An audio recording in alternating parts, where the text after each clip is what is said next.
कर जोरूं विनती करूं,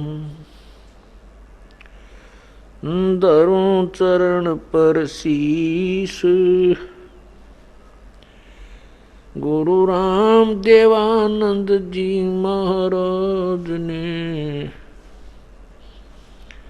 दियो नाम बख्शीश। कोटि कोटि सिजदा करूं, कोटि कोटि प्रणाम। चरण कमल में राखियो, मैं बांदी जाम गुलाम।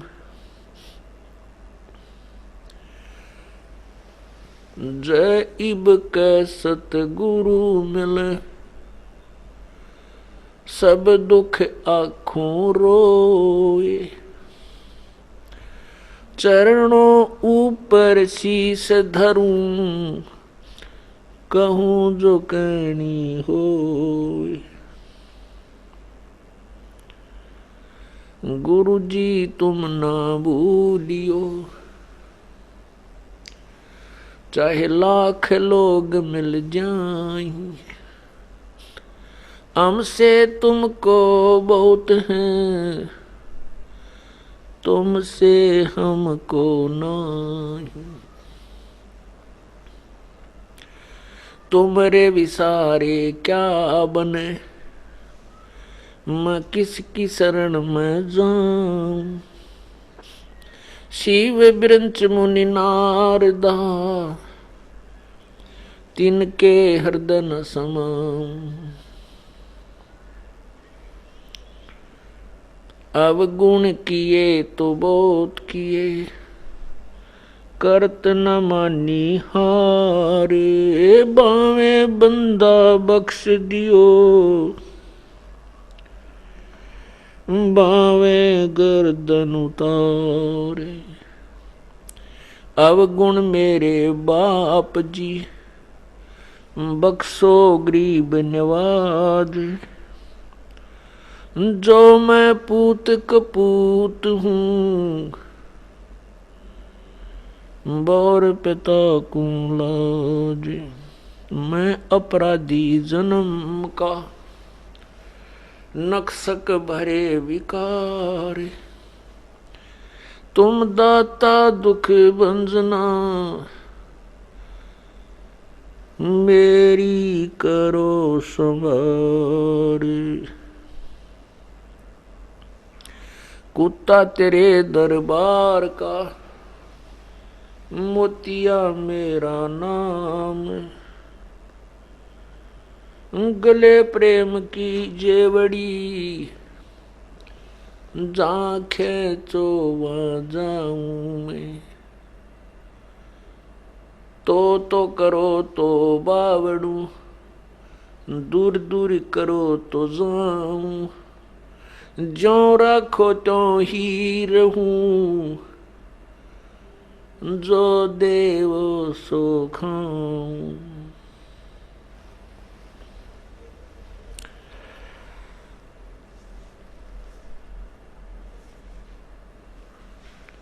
राम नाम रटते रहो, राम नाम रटते रहो, जब तक घट में प्राण।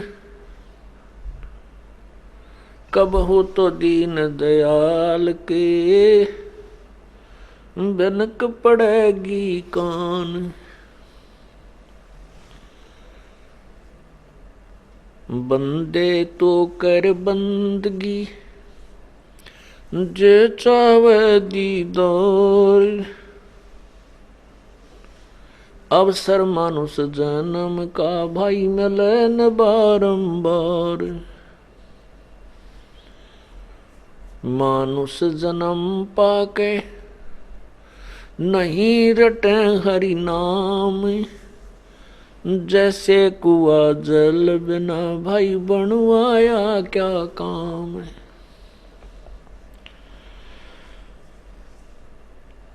कबीर हरि के नाम बिना,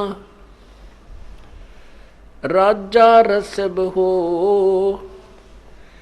गली गली भौंकत फिर मिट्टी लदे कुमार के भाई घास न डाले कोई।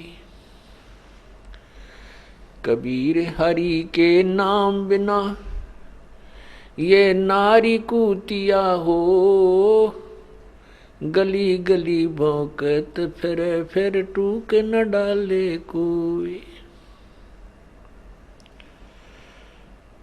गरीबी भी पड़दे रहे थी डोडी लगे थी बार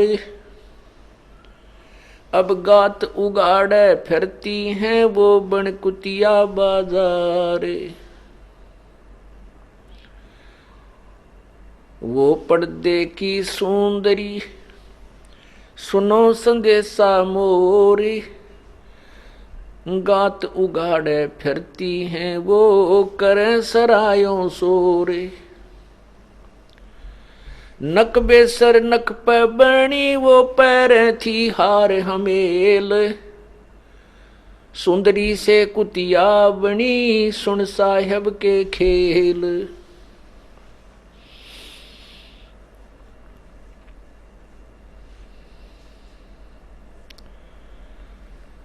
आजा बंदे शरण राम की फिर पाछ पछतावेगा भाई। बंदे शरण राम की फिर पाछ पछता। आजा बंदे शरण राम की बाड़ू की बीत पवन का खंबा कब लग खैर मनावेगा। हाँ बाड़ू की बीत पवन का कब लग खैर मनावेगा। आजम तेरे गट न गेर तू राम कहन ना पावेगा। आजम तेरे गट न गेर तू राम कहन ना पावेगा। आजा बंदे शरण राम की फिर पोछ पछतावेगा। काल बलि तेरे सिर पर बैठा बूझा पकड़ ले जावेगा। हाँ काल बलि तेरे सिर पर बैठा बूझा पकड़ ले जावेगा। मात पिता तेरा कुटुंब कबीला सारा ये खड़ा लखावेगा। हाँ मात पिता तेरा कुटुंब कबीला सारा ये खड़ा लखावेगा भाई। शरण राम की फिर पीछे पछतावेगा भाई। आजा बंदे शरण राम की फिर पाछ पछतावेगा। धर्मराय तेरा लेखा लेगा वहाँ क्या बात बनावेगा। धर्मराय तेरा लेखा लेगा वहाँ क्या बात बनावेगा। लाल खंभ से बंधा जा बिन सतगुरु कौन छुटावेगा। लाल खंभ से बंधा जा बिन सतगुरु कौन छुटावेगा भाई। आजा बंदे शरण राम की फिर पाछ पछतावेगा भाई। आजा बंदे शरण राम की फिर पाछ पछतावेगा। दिया लिया तेरे संग चलेगा दरिया ढक्या रह जावेगा। हाँ दिया लिया तेरे संग चलेगा दरिया ढक्या रह जावेगा। कह कबीर सुनो भाई साधो, करनी के फल पावेगा। हाँ कह कबीर सुनो भाई साधो, करनी के फल पावेगा। आजा बंदे शरण राम की, फिर पाछ पछतावेगा। भाई आजा बंदे।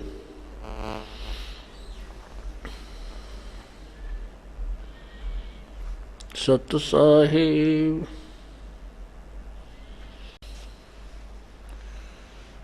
परमात्मा बंदी छोड़ कबीर परमेश्वर अपनी प्यारी आत्माओं को सतर्क करते हैं।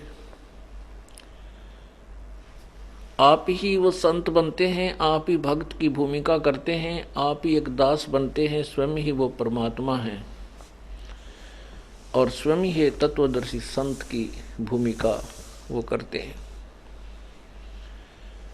अब यहाँ परमात्मा कहते हैं आजा बंदे शरण राम की। अब यहाँ अपने आप को एक दास की भूमिका करते हुए, एक संत की भूमिका करते हुए अपनी प्यारी आत्माओं को अपनी और अपनी ही शरण में आने की प्रेरणा कर रहे हैं। और यदि वे स्वयं को परमात्मा भी कहते हैं, परंतु वे बार बार यदि अपने आप को भगवान कहें तो हम नहीं स्वीकार करते उनकी एक भी वाणी को, क्योंकि हमने परमात्मा के विषय में बहुत ही उलट सुलट ज्ञान ग्रहण किया हुआ है। हमने परमात्मा को निराकार मान रखा।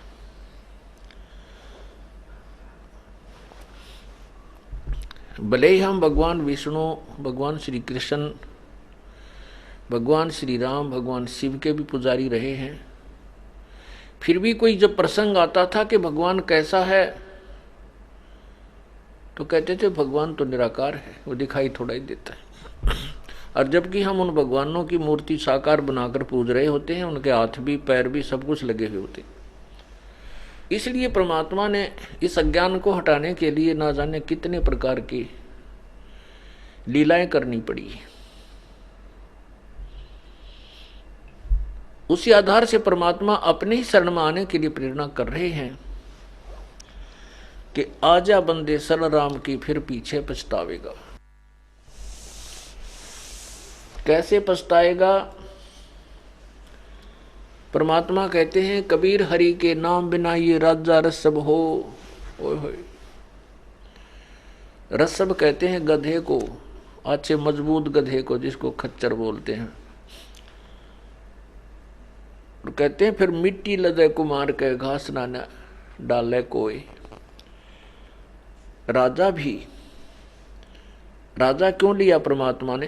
क्योंकि जब राजा ही पशु बनेगा, जो भक्ति नहीं करता, अन्याय करता है, वो भी गधा बनेगा, तो अन्य प्राणी की क्या औकात है कि वो ठीक रहेगा, सुरक्षित रहेगा? जो भक्ति नहीं करते, जो परमात्मा की साधना करते हैं, उनकी बात तो अलग है, लेकिन जो नहीं करते उनके लिए प्रेरणा दी जा रही। फिर कहते हैं कबीर हरि के नाम बिना ये नारी कूतिया हो, और गली गली भौंकत फिरे, फिर टूक न डाले कोई। परमात्मा कितना स्पष्ट ज्ञान बता रहे हैं और सामने आने वाला भयंकर कष्ट हमें याद दिला रहे हैं, हम फिर भी गफलत करते हैं। ऐसे ही बहुत से भक्तजन मिलते हैं, क्योंकि ये सिरफरा ज्ञान हमें ग्रहण किया हुआ है हमने। इस आधार पर कहते हैं कि कोई कुत्ता नहीं बनता, कोई गधा नहीं बनता, कहीं नरक नहीं, कोई स्वर्ग नहीं, ये सब कहने की बातें हैं। ये तो डराने के लिए कही है भगवान ने, संतों ने ये वाणी, भयानक वाणियाँ केवल भयभीत करने के लिए कही है, बाकी ऐसा कुछ नहीं है कि बीड़ी शराब तम्बाकू आदि पीने से कोई ऐसे होता है वैसे होता है। पुण्यात्माओं, जैसे चोर को कहा जाता है कि भाई चोरी मत कर, चोरी मत किया कर बच्चा, तेरी पिटाई होएगी, काला मुंह करेंगे, नगरी में घुमाएंगे, फिर जेल में डाला जाएगा, तुझे सजा होगी। अब इसमें सच्चाई भी है, और कोई यूं कह कि चोर चोरी करता है उसको सजा नहीं होती, कोई नहीं, उसकी पिटाई नहीं करता, काला मुंह नहीं करते, ये तो केवल डराने के लिए कहा है। तो दोनों बात है, इसमें डर भी है और सच्चाई भी है। अगर वो डरेगा सच्चाई से कि सचमुच ये होगा, वो डर गया तो बुराइयों से बच जाएगा और उन आने वाली आपदाओं से भी बच जाएगा जो उसको बताई जा रही है। और यदि वो काना पे कटाल गया कि ये तो वैसे कह रखी हैं, तो फिर उसको वो सभी आपदाओं का सामना करना पड़ेगा जो उसको पूर्व में बताई जाती थी। ऐसी परमात्मा वर्तमान में जो बता रहे हैं कि जो परमात्मा की भक्ति नहीं करते उनके लिए क्या क्या कष्ट आएगा।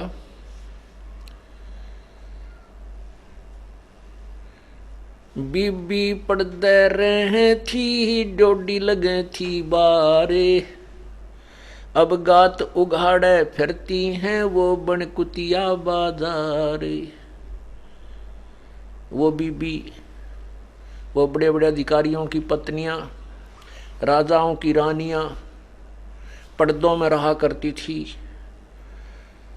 या तो स्वयं ही बुर्का पहनती थी पूर्ण रूप से, या उनके आगे मकानों के सामने पर्दे लगे होते थे और आगे चौकी लगा करती थी, ड्योढ़ी लगती थी, वहां पहरेदार रहा करते थे, कोई व्यक्ति अंदर नहीं जा सकता। अर्थात वो घर से बाहर भी नहीं जा सकती थी। वो पुण्यात्माएं जो रानी बनी, बड़ी अधिकारी बनी, अधिकारियों की पत्नी बनी, वो सब पिछले जन्म के पुण्यों से ही उन्हें वो सुविधाएं प्राप्त हुई। ये तो उनकी पिछली बैटरी चार्ज है, वो तो चलेगी जितनी वो चार्ज है। यदि आगे चार्जर नहीं लगाया, अर्थात आगे भक्ति नहीं की, तो पिछली बैटरी तो डिस्चार्ज होगी और फिर कुछ भी पल्ले नहीं रहेगा। परमात्मा ये सब दुख याद करा करके यही कहता है कि फिर चार्जर ला लो, अर्थात पुनः भक्ति फिर स्टार्ट करो, पुण्य करो, पूर्ण संत की शरण ग्रहण करो, अन्यथा क्या होगा। वो अनजान आत्माएं सत्संग के अभाव से उन्होंने यही मान रखा था कि हमारी ऐसे ही मौज बनी रहेगी, हम रानी बनी रहेंगी, हम ऐसे ऐसे उच्च घरानों की पत्नियां बनी रहेंगी। नहीं, जो दिन आज सुकाल नहीं रे आगे फिर धर्मराय। तो वो पुण्यात्माएं जो सत्संग से वंचित रही, उन्होंने अपनी ही थ्योरी से, अपने सिद्धांत से ये सोच रखा था कि हम तो ऐसे ही मौज रहेगी और आगे फिर हम रानी बन जाएंगी या मानव जीवन प्राप्त कर लेंगे। नहीं, ऐसा कुछ नहीं। अब उनके बारे में बताया जाता है कि वो सत्संग में ना आने के कारण क्या दुर्गति होती है उस पुण्यात्मा की। बिब्बी पड़दे रहे थी, डोडी लगे थी बार, अब गात उगाड़े फिरती है वह बन कुतिया बाजार। पुण्यात्माओं, कलेजा ऐसे करने लग जाता जब हमारा नशा उतर जाता है, जब हमें ये ज्ञान हो जाता है, हम बच्चे ना रह करके, यानी हमारा माइंड जो है मैच्योर हो जाता भक्ति मार्ग में, तत्व ज्ञान में, फिर धड़क धड़क करता है ये दिल ऐसे। और जब तक शराब पी रखी है, जिसका नशा है, अर्थात माया की जिसका ये चढ़ी हुई है परत, उसका अभी वो नशा उतरा नहीं है, वो तो सुन लेते हैं और फिर वही कुमत करते ही रहते हैं, वही कुबत करते रहते हैं। और जिनका नशा उतर गया, जिनको सच्चाई सामने आ गई कि भगवान की वाणी गलत नहीं हो सकती, जो उन्होंने कह दिया वो फाइनल है, सत्य है, तो जब परमात्मा का विधान है और हम उसको तोड़ते हैं तो फिर दुर्गति तो होगी ही होगी, नो डाउट। इसलिए याद दिलाते हैं हमने ये बात, विचार करके देखो, कहाँ तो राजा की रानियां और उच्च अधिकारियों की पत्नियां काजू के हलवे खाया करती थी, काजू डाल डाल कर, मनुखा दाख डाल करके, और झूठे छोड़ देती थी, खाया इतना खाया, बाकी थाली सरका दी, उसको दासी बांधी और उनके पुत्र खाया करते थे। एक परमात्मा के नाम बिना फिर वो क्या बनती है, अगले जन्म में कुतिया बनती है, और एक ग्रास टूक के लिए सारा दिन अतिथि जो खाना खा रहा उस खाना खाने वाले के मुंह की तरफ देखती रहती है, ऐसे कब वो टूक डाला है,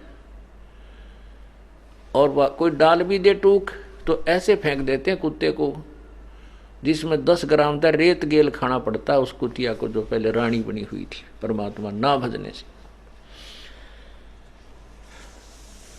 और फिर एक कुत्ते के जीवन पर विचार करके देखो, परमात्मा कहते हैं भाई मात पिता मिल जावेंगे, मात पिता मिल जावेंगे, 184 माहे, सतगुर सेवा और बंदगी भाई फेर मिलन की नाय।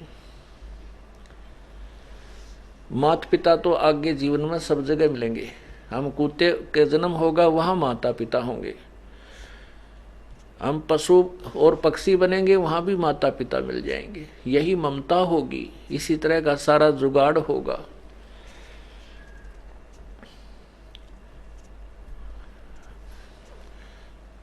आपने देखा होगा, अब कोई कुत्ता है, ऐसी सर्दी में, जबकि हम दिसंबर और जनवरी में ऊपर से वर्षा की फुहार भी और शीत लहर चल पड़ती है, वो बाहर बैठी होती हैं, गली में पड़ी होती हैं, साथ में उनके वो संतान होती है, सारी रात ठिठुरते हैं, सारी रात भौंकते हैं, और भौंक भौंक कर उनके पेट खाली हो लेता सवेरे तक। फिर वो रोटी के लिए, आहार के लिए किसी का दरवाज़ा खुला, दाव सा लगाकर उसके अंदर घुस जाते हैं, और कहाँ जाते हैं, रसोई की तरफ चलते हैं, जहाँ से उनको खाने की महक आ रही होती है। अब उसको कौन जाने देगा, रसोई तक दूर से मार मार शुरू हो जाती है, मार मार करते करते कोई उसका मार दे लठ, 10 आध घंटे थी तो ट्या ट्या ट्या गली में खड़ा होकर करेगी, और फिर वो दर्द और तो है ही, लेकिन उसको भूल करके फिर पेट की वो आग सतावे, फिर दूसरे के घर में कोशिश करता है वो प्राणी, कुत्ता या कुतिया। वहाँ उसके भाग उसने टूक मिला तो कोई लठ मिला, यदि वहाँ भी लठ का सूत बैठ गया, उसका डंडा लग गया अच्छा जबरदस्त, फिर वो बाहर चलता गांव से, क्या खाता है वहाँ पर देसी भाषा में क्या करें, गू खावे। फिर वहाँ जाके वहाँ वो जो परमात्मा ना भजने से अब उसने के आहार करना पड़ रहा है। पुण्यात्माओं, अब हमने जरा सी बात लगे है, भगवान ने ये कति निचोड़ कर कद रखा है। इन वचनों को सुनकर नींद आनी बंद हो जानी चाहिए इंसान तो, अपनी भक्ति करे, भगवान से डर करे, बुरे कामों से बचे, बुराई नहीं करे, जब अपने कल्याण करवाए।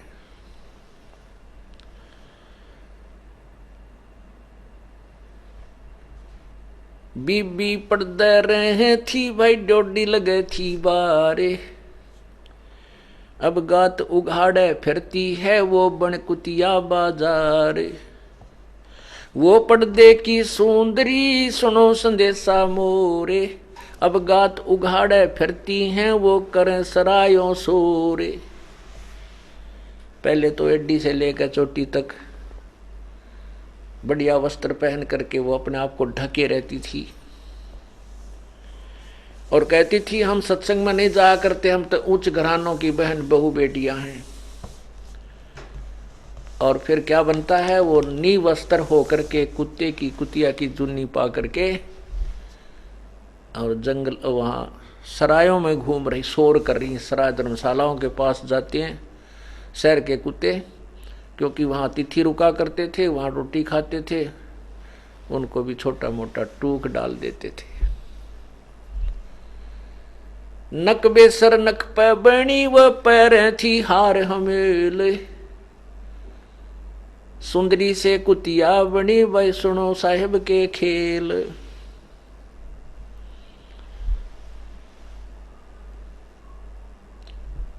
ऐसे ऐसे दुख हमने असंख्यों बार भोग रखे हैं।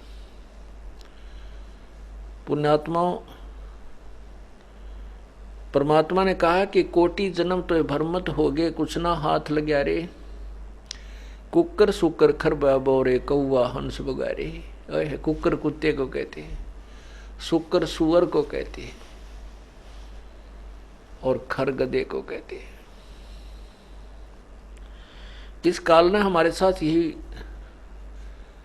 एक धोखा किया हुआ है कि जब हम मानव शरीर में होते हैं अपना ही पुण्य होता है और हमें वो आहार दिया जाता है, सुविधाएं दे दी जाती हैं, जो जिसका जैसा पिछले जन्म में मलाई उसने इकट्ठी कर रखी थी, अपनी ही मलाई को खा रहा है। इतना भ्रमित कर दिया जाता है कि वो कति किसी को समझता नहीं। एक सिंपल सा आदमी है, इतनी आकड़ पाट गया है, फिर बाकी कोई मंत्री बन गया, मुख्यमंत्री, प्रधानमंत्री, राष्ट्रपति, वो तो कहना है कि ये सब कुछ जो भी बने हैं, जिनको कोई उच्च पोस्ट प्राप्त है, जिनको धन प्राप्त है, वो पूर्व जन्म की कमाई है उन्हीं की, और वो अपनी ने खाओ और खंडाओ, कुछ करो, नो ऑब्जेक्शन। ये तो परमात्मा आते हैं, पूर्ण परमात्मा की रजा होती है, या अपने कोई दास को भेजते हैं, आपको सुचारू रहने के लिए ज्ञान देते हैं कि ये जो आप जो क्रियाएं कर्म कर रहे हो, केवल इतना ही काम तुम्हारा नहीं है, इसके साथ साथ और भी बहुत जरूरी कार्य है जिसको तुम नहीं कर रहे। परमात्मा ने ये नहीं कहा कि आप अपना कर्म ना करो, कर्म करो, लेकिन उस कर्म में एक कर्म और है जो भक्ति कर्म है। उस भक्ति कर्म को छोड़ के आप कुछ भी कर रहे हो, वो व्यर्थ है। क्यों व्यर्थ है?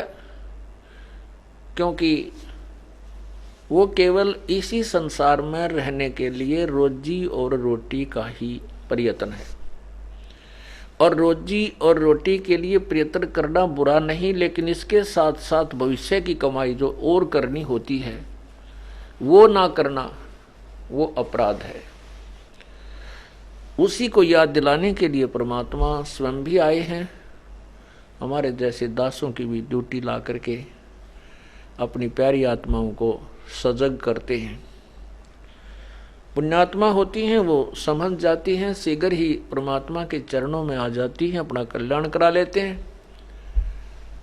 और जो जड़मती होते हैं, वो थोड़ा सा और धक्के खा के और कुछ ज़्यादा चोट खा के अपनी दुर्गति करा के फिर परमात्मा के चरणों में आएंगे। आना पड़ेगा, इस जन्म में करो, चाहे फिर कभी परमात्मा रजा बख्शा ये अमृत ज्ञान कहीं मिला है, कोई संत हो, पता नहीं कौन से युग में दाव लगेगा। अब ये दाव लगे आपका, ये कोई बालकों का खेल मत समझना। पूरे विश्व के विपरीत ज्ञान है ये। पूरा विश्व अपने हिसाब से शास्त्र विरुद्ध साधना पर आरूढ़ है, उसके बिल्कुल विपरीत, क्योंकि तत्व ज्ञान उससे विपरीत है और सत्य है, यथार्थ है। हम उस मार्ग पर चले हैं जिसको सभी रिजेक्ट किए बैठे हैं कि नहीं ये मार्ग ठीक नहीं, ये भक्ति ठीक नहीं, हम जो कर रहे हैं ये ठीक है। तो इसलिए आपका बड़ा सौभाग्य है कि आपको ये शरण मिली है प्रभु की। और जो भी सत्संग सुन रहे हैं या सुनेंगे, वो भी सजग हो जाएंगे। उनके लिए परमात्मा बता रहे हैं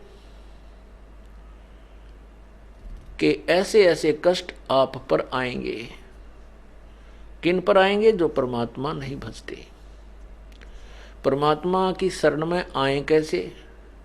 भाई गुरु बिन माला फेरते, गुरु बिन देते दान, गुरु बिन दोनों निष्फल हैं, चाहे पूछो वेद पुराण।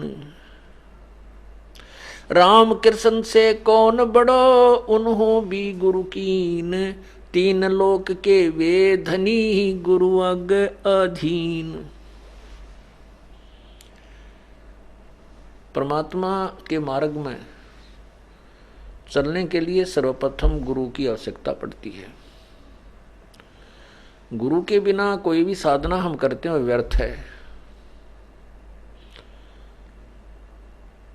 और गुरु कौन होता है? गुरु की परिभाषा बहुत ही जटिल बना दी गई है इन अज्ञानी ऋषियों, महर्षियों, संतों, गुरुओं और नकली झूठ ये अज्ञानी गुरुओं ने। क्योंकि वो गुरु पद को जरूर गुरु पद की फीत लगाए हुए थे, लेकिन वो गुरु नहीं थे। क्या हम उनको गुरु कह सकते हैं जो अभी तक हमें ब्रह्मा विष्णु महेश की पूजा पर आरूढ़ किए हुए थे? जैसे पवित्र गीता जी अध्याय नंबर 7 के श्लोक 12 से 15, 20 से 23 में स्पष्ट किया है कि इन तीनों गुणों रजगुण ब्रह्मा, सदगुण विष्णु, तमगुण शिव जी से जो कुछ हो रहा है वो गीता ज्ञानदाता यानी काल ब्रह्म कह रहा है कि वो मुझसे ही हो रहा है, ऐसा जान। उनमें मैं और वे मुझ में नहीं हैं। अब रजगुण ब्रह्मा है, सतगुण विष्णु, तमगुण शिव जी।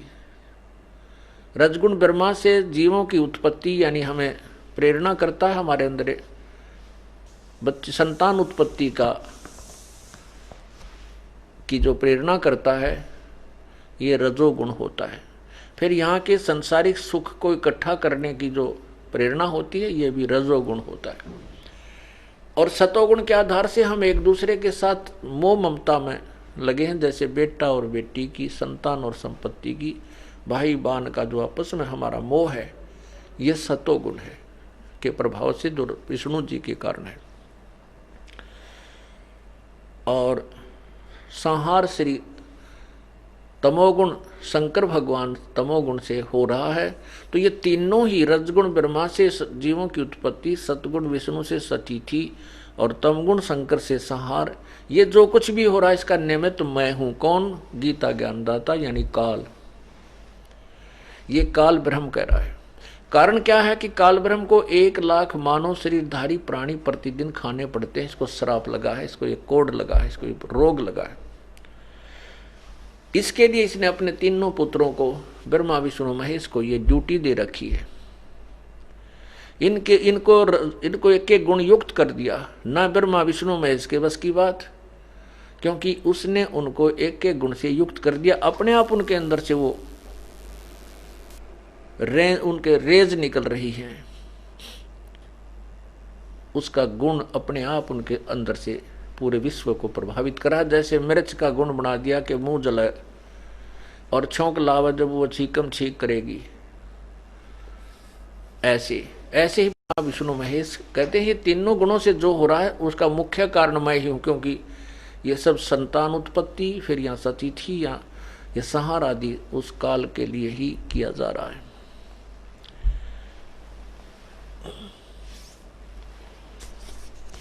आपको गीता अध्याय नंबर 7 के श्लोक 12 से 15 पढ़कर सुनाते हैं।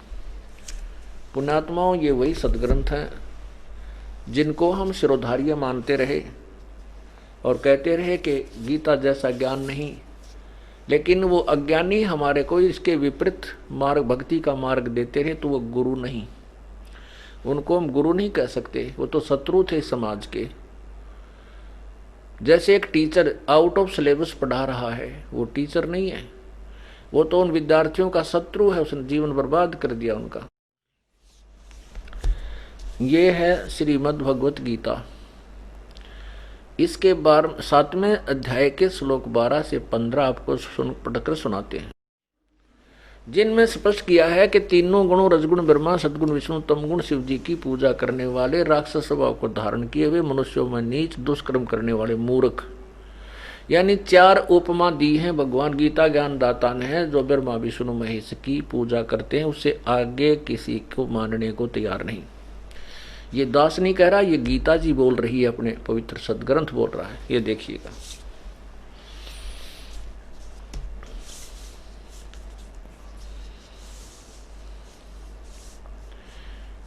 ये है गीता प्रेस गोरखपुर से प्रकाशित श्री जयदयाल गोविंद का, और ये श्रीमद् भगवत गीता अध्याय नंबर 7 को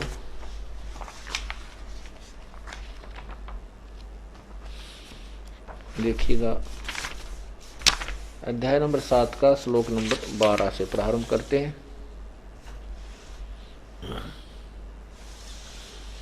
ये श्लोक नंबर 12 है। और भी जो सतगुण से उत्पन्न होने वाले भाव हैं और जो रजोगुण से तथा तमोगुण से होने वाले भाव हैं, उन सबको मुझसे ही होने वाले हैं ऐसा जान, परंतु वास्तव में उनमें मैं और वे मुझ में नहीं हैं। 13वें में कहा है, गुणों के कार्य रूप, गुणों के कार्य रूप सात्विक, राजस और तामस, इन तीनों प्रकार के भावों से सारा संसार प्राणी समुदाय मोहित हो रहा है। इसलिए इन तीनों गुणों से परे मुझ अविनाशी को नहीं जानता। अब देखो यहां कितना क्लियर बात है कि गीता ज्ञान दाता कह रहा है कि तीनों गुणों से ऊपर मुझे नहीं जानता। इससे सिद्ध है कि जो गीता ज्ञान दाता ब्रह्म है वो कह रहा है कि तीनों गुण से आगे जो पूजा है वो मेरी है, ये मेरी पूजा भी नहीं करते। इसलिए पूजा है तो तीनों गुण भी कोई और उपास्य कोई देव है, ना कि ओनली गुण। ये प्रमाणित करेंगे आपको। तो अब देखिए 14वें श्लोक में 7वें अध्याय का ही श्लोक नंबर 14, क्योंकि यह अलौकिक अर्थात अति अद्भुत त्रिगुणमयी मेरी माया, त्रिगुणमयी माया बड़ी दुस्तर है। जो पुरुष मुझको, केवल मुझको ही निरंतर भजते हैं, वे इस माया को उल्लंघन कर जाते हैं। अब यहां स्पष्ट हुआ कि जो मुझे पूजते हैं वो इस तीनों गुणों से ऊपर उठ जाते हैं, उनसे उनको लांघ जाते हैं। इससे सिद्ध है कि तीनों गुण भी कोई पूजा ही है। यहां देखो 15वें श्लोक में स्पष्ट किया है 7वें अध्याय के में कि माया के द्वारा ब्रह्मा विष्णु महेश रूपी त्रिगुणमयी माया के द्वारा जिनका ज्ञान हरा जा चुका है, वे असुर स्वभाव को, राक्षस स्वभाव को धारण किए हुए मनुष्यों में नीच और दुष्कर्म करने वाले, मनुष्यों में नीच दूषित कर्म करने वाले मूढ़ अर्थात मूर्ख लोग मुझको नहीं भजते। फिर देखिएगा, इस त्रिगुणमयी माया अर्थात ब्रह्मा विष्णु महेश से प्राप्त लाभ से आगे उनकी बुद्धि नहीं जाती, इन्हीं को फाइनल मान चुके हैं। माया के द्वारा जिनका ज्ञान हरा जा चुका है, ऐसे राक्षस स्वभाव को धारण किए हुए मनुष्यों में नीच दूषित कर्म करने वाले, दुष्कर्म करने वाले मूढ़ लोग मुझको नहीं भजते।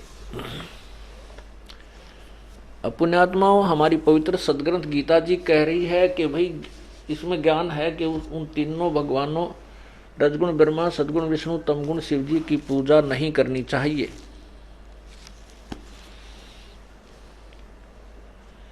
और इसके विपरीत ये हमारे को वो गुरु लोग जिनको हम संत मानते थे, सतगुरु मानते थे, वो नकली, वो हमें इन्हीं की पूजा तक सीमित रखे हुए थे।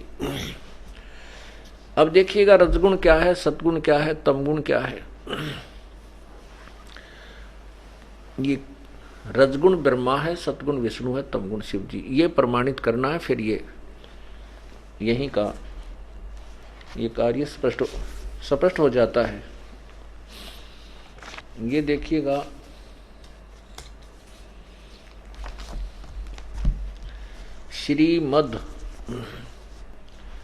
श्रीमद् देवी भागवत हिंदी टीका सहित भाग 1। इसके कौन हैं प्रकाशक? अथ देवी भागवतम सभाष्टीकम स महात्यम, खेमराज श्री कृष्णदास प्रकाशन, बंबई। इसके तीसरे सकंद को हम देखते हैं। ये है अथ श्रीमद् देवी भागवते भाषा टीका युक्ते तृतीय सकंद प्रारंभते। अब यहां देखना, इसके अध्याय नंबर 5 और पृष्ठ नंबर 11, पृष्ठ नंबर देवी भागवत पृष्ठ नंबर 11 अध्याय नंबर 5। और यहां देखिए, शंकर भगवान कहते हैं, हे माता, यदि हमारे ऊपर सदा आप दया युक्त हो तो हमको तमोगुण में किस प्रकार प्रदान किया है? ब्रह्मा रजोगुण और हरि सतोगुण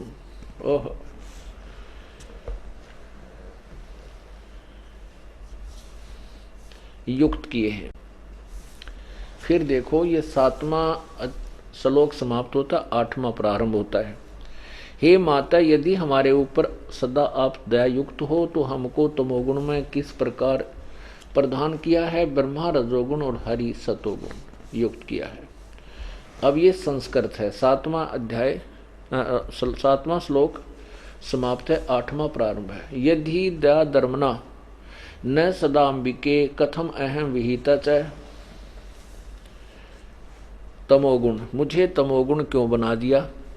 कमल जय, कमल से उत्पन्न होने वाले ब्रह्मा को रजोगुण संभव क्यों बनाया? सुविहिता किमु सतोगुण हरि, और विष्णु को, ये विष्णु को हरि कहते हैं, तो विष्णु को किस लिए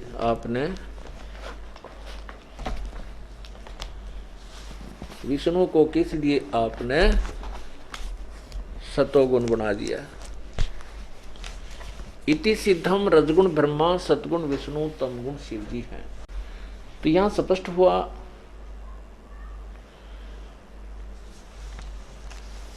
कि जो आज तक हमें ये ज्ञान बताते रहे, ब्रह्मा विष्णु महेश अजरो अमर हैं, इनके कोई माता पिता नहीं है,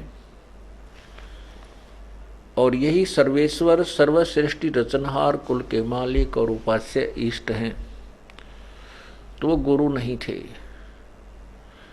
इसलिए वो नकली गुरुओं का बोलबाला अधिक था, इसलिए सतगुरु शब्द की आवश्यकता पड़ी। सतगुरु वो होता है जो सच्चा ज्ञान दे, यथार्थ ज्ञान दे।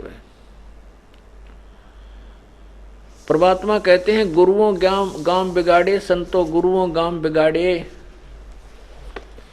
ऐसे कर्म जीव का ला दिए, ईव जड़े नहीं जाड़े।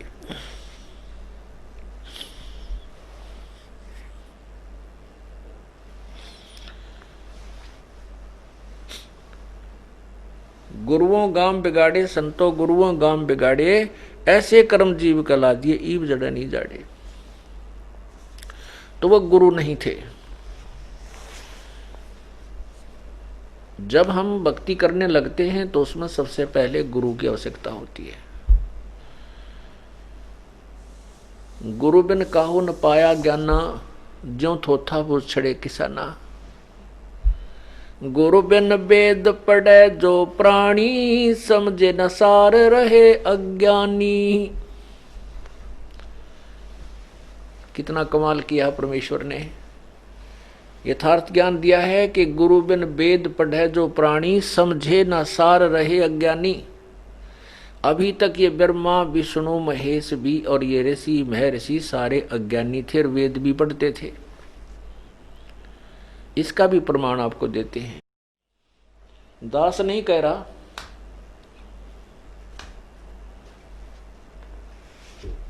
अपने सदग्रंथ बता रहे हैं, जिनको हम सर्वोत्तम सदग्रंथ मानते थे।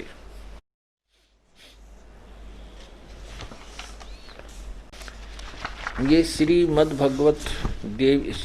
देवी भागवत पुराण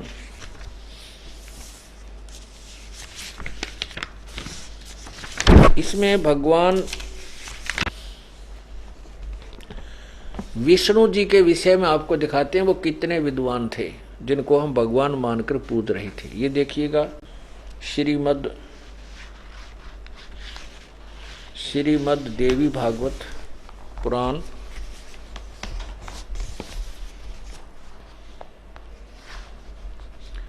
गीता प्रेस गोरखपुर से प्रकाशित, गीता प्रेस गोरखपुर। अनुवाद करता है, संपादक हैं हनुमान प्रसाद पोदार, चिमनलाल गोस्वामी। इसके अध्याय नंबर स्कंद नंबर 1 और अध्याय नंबर 4 में पढ़ कर देखिए। नारद जी ने कहा, महाभाग व्यास जी, तुम इस विषय में जो पूछ रहे हो, ठीक यही प्रश्न मेरे पिताजी ने भगवान श्री हरि से किया था। वेदादि देवाधिदेव भगवान जगत के स्वामी हैं। लक्ष्मी जी उनकी सेवा में उपस्थित रहती हैं।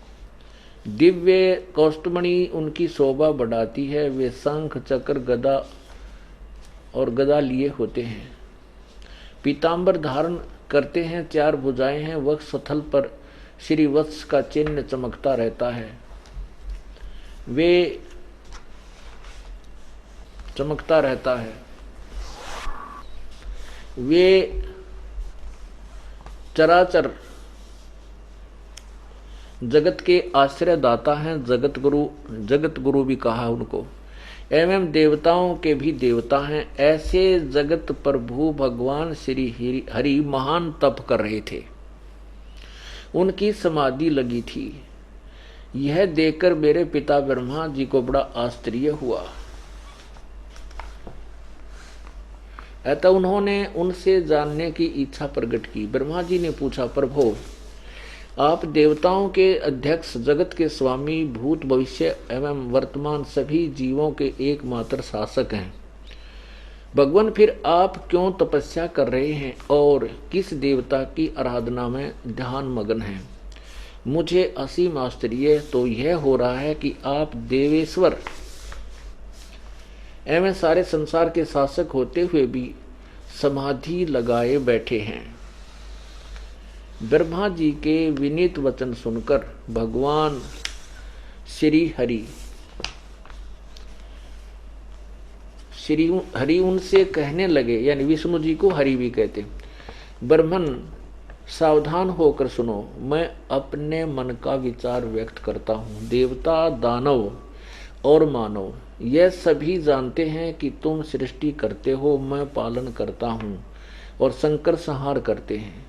किंतु फिर भी वेद के पारगामी पुरुष अपनी युक्ति से यह सिद्ध करते हैं कि रचने, पालने और संहार करने की यह योग्यता जो हमें मिली है, इसकी अधिष्ठात्री शक्ति देवी है।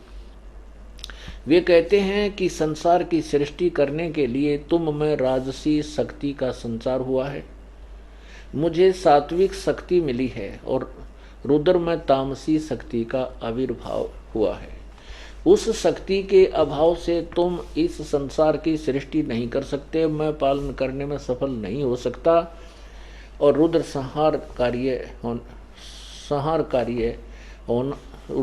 संहार कार्य होना भी संभव नहीं। ब्रह्मा जी, हम सभी उस शक्ति के सहारे ही अपने कार्य में सदा सफल होते आए हैं। सुवर्त, प्रत्यक्ष और परोक्ष दोनों उदाहरण मैं तुम्हारे सामने रखता हूँ, सुनो। यह निश्चित बात है कि उस शक्ति के अधीन होकर ही मैं प्रलय काल में इस शेष नाग की सैया पर सोता और सृष्टि करने का अवसर आते ही जाग जाता हूँ।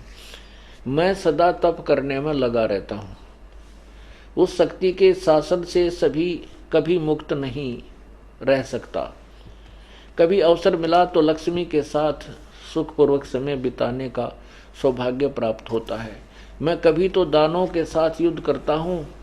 अखिल जगत को भय पहुँचाने वाले दैत्यों के विकराल शरीरों को शांत करना मेरा परम कर्तव्य है, हो जाता है। मुझे सब प्रकार से शक्ति यानी दुर्गा के अधीन होकर रहना पड़ता है। उन्हीं भगवती शक्ति का मैं निरंतर ध्यान किया करता हूँ। ब्रह्मा जी, मेरी जानकारी में इस भगवती शक्ति से बढ़कर कोई दूसरा देवता नहीं है। यानी ये हमारे भगवान के विचार हैं श्री विष्णु जी के, कि मैं तप करता रहता हूँ और फिर तप करके बैटरी चार्ज करता हूँ, सिद्धि प्राप्त करता हूँ, फिर राक्षसों को मारता हूँ।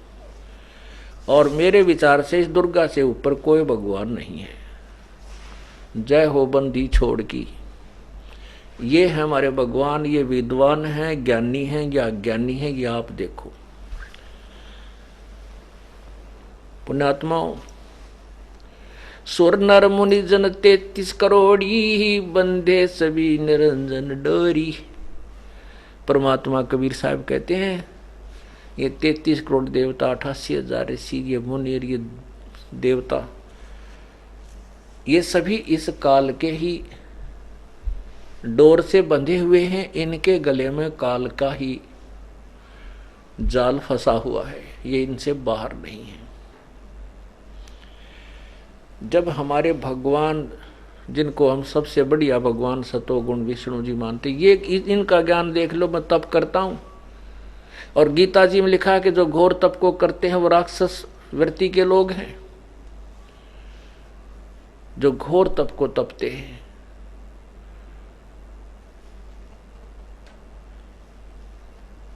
अब जैसे वेदों को पढ़ने वालों ने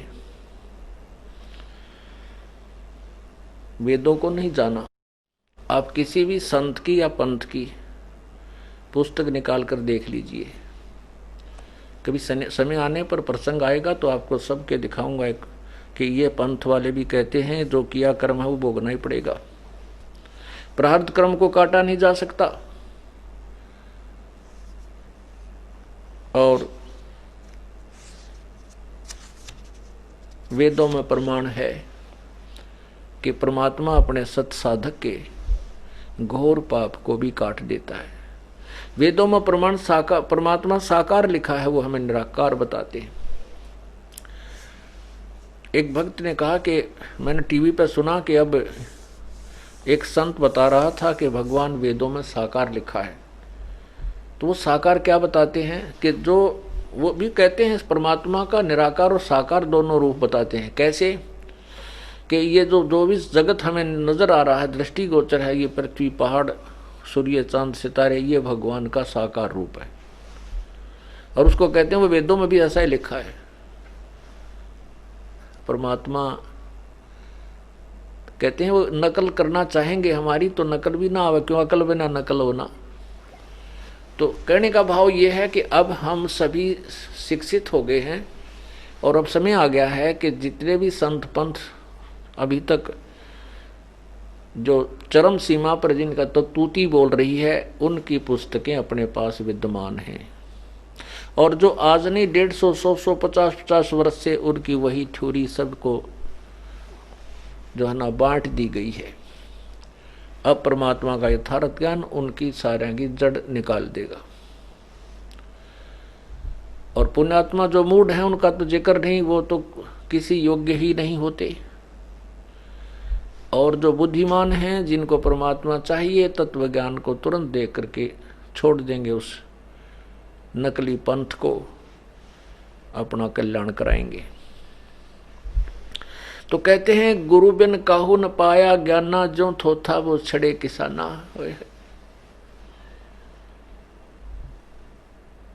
गुरु बिन वेद पढ़े जो प्राणी, और समझे ना सार रहे अज्ञानी। ये अज्ञानी थे कति। ब्रह्मा ने वेद पढ़ा, ब्रह्मा से विष्णु जी ने ज्ञान सुना, शिव जी ने ज्ञान सुना, अब क्या है, जैसे ये तप क्यों तपते हैं, जबकि तप तो किसी भी सदग्रंथ में नहीं, ना वेदों में तप करने का संदेश है, ना का आदेश है, बल्कि मना किया है गीता जी में कि जो शास्त्र विधि को त्याग कर मन माना जो घोर तप को तपते हैं वो नराधम, वो मनुष्यों में नीच हैं, और वो मुझे भी और शरीर के अंदर जो सभी वो पूर्ण परमात्मा है उसको भी वो क्रस करने वाले हैं। अब ये तप करने का कहाँ से जो है ना प्रचलन चला, ये कहाँ से प्रचलित हुआ? काल ने वेद बाद में दिए, और पहले ब्रह्मा को कह दिया तप कर तप कर, तपो तप तप कर तप कर, तो उसने तप शुरू किया।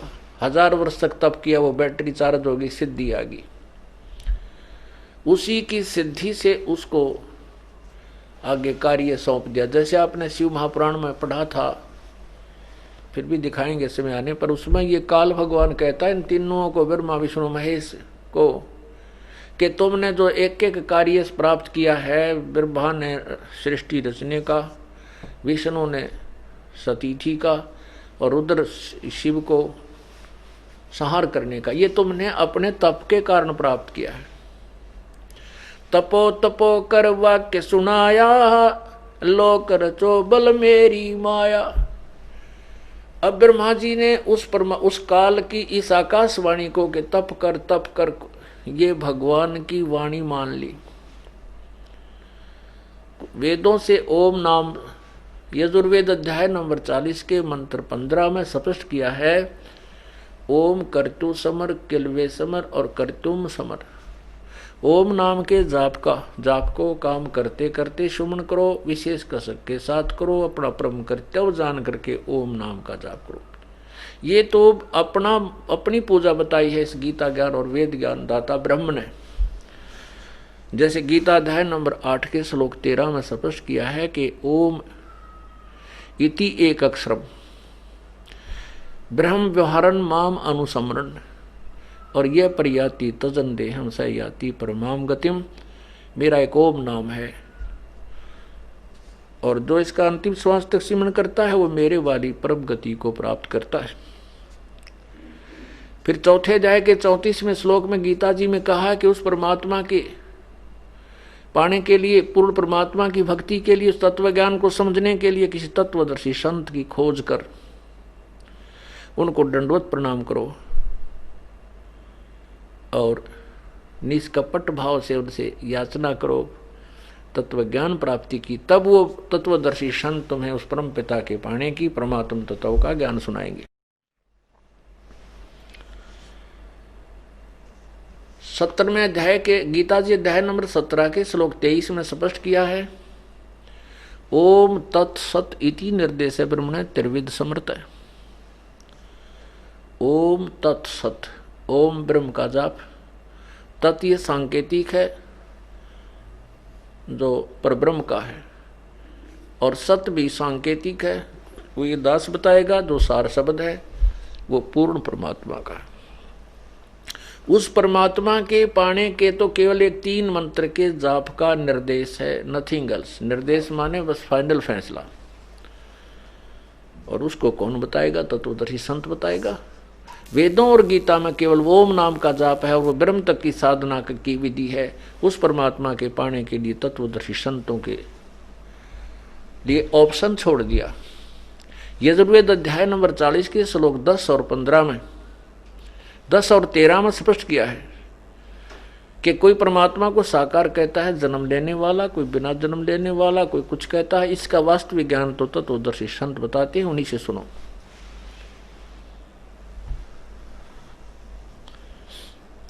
तो आपको पता चल गया होगा कि वो किसे संत थे, किसे गुरु थे। ब्रह्मा विष्णु महेश ही यानी यहाँ के सिरताज देख लिए। फिर अन्य ऋषि तो ब्रह्मा से ज्ञान प्राप्त है, उन्होंने ही पुराणों में अपना ज्ञान लिखा है, तो वो वेद ज्ञान से वंचित थे।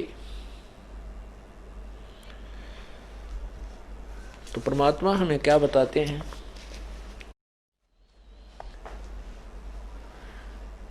गुरु बिन माला फेरते, गुरु बिन देते दाने, गुरु बिन दोनों निष्फल हैं, चाहे पूछो वेद पुराण।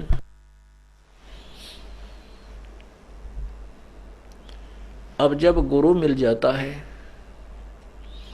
सतगुरु मिल जाता है। सदगुरु इसलिए कहा जाता है क्योंकि नकली गुरु घने, वो भी अपने आप को गुरु कहते हैं। वैसे जैसे ब्रह्म का अर्थ भगवान होता है, ईश माने भी मालिक होता है। ईश्वर परमेश्वर शब्द किस लिए लगाए गए? क्योंकि ये नीचे के भी ईश मालिक हैं। ब्रह्मा विष्णु महेश एक एक विभाग के एक ब्रह्मांड में ये भी मालिक हैं, स्वामी हैं, ईश हैं। इनसे ऊपर जो है वो ईश्वर है। जैसे ये 21 ब्रह्मांड का मालिक ईश स्वामी ब्रह्म है, और ब्रह्म से ऊपर एक 7 संग ब्रह्मांड का मालिक है जिसको ब्रह्म कहते हैं, और इससे ऊपर एक पूर्ण परमात्मा है जो सभी इन सभी ईश्वरों के ऊपर, सभी भगवानों के ऊपर, ईश्वरों के ऊपर ईश्वर है। उसको परमेश्वर कहते हैं। परमेश्वर शब्द में तीन भगवानों की का विशेषण है, 3 भगवानों की जानकारी है। ईश माने परमात्मा, प्रभु स्वामी। ईश्वर इसलिए शब्द लगाया कि उससे भी कोई श्रेष्ठ और प्रभु है, और परमेश्वर उस ईश्वर से भी परम ईश्वर, उससे भी परम है, यानी श्रेष्ठ है, वो परमेश्वर है। ब्रह्म, परब्रह्म और परम अक्षर ब्रह्म, ये 3 परमात्मा है। जैसे गीता जी अध्याय नंबर 15 के श्लोक 16 में कहा कि संसार में क्षर पुरुष और अक्षर पुरुष ये 2 प्रकार के भगवान हैं, प्रभु हैं, पुरुष हैं। और इन दोनों के लोकों में जीवात्मा तो नाशवान है, लेकिन इनके अपने भी, इनके प्राणियों के भी, सभी के जीव स्थूल शरीर नाशवान है, ये अविनाशी नहीं। भले इनकी आयु लंबी लंबी है लेकिन मृत्यु होती है। इसलिए गीता जी अध्याय नंबर 15 के श्लोक 17 में कहा है कि उत्तम पुरुष तु अन्य परमात्मा इति उदाहरते। वास्तव में परमात्मा जो इन दोनों से भी न्यारा है वो उत्तम परमात्मा है, वह श्रेष्ठ भगवान है, वास्तव में वो है, और उसी को परमात्मा कहा जाता है।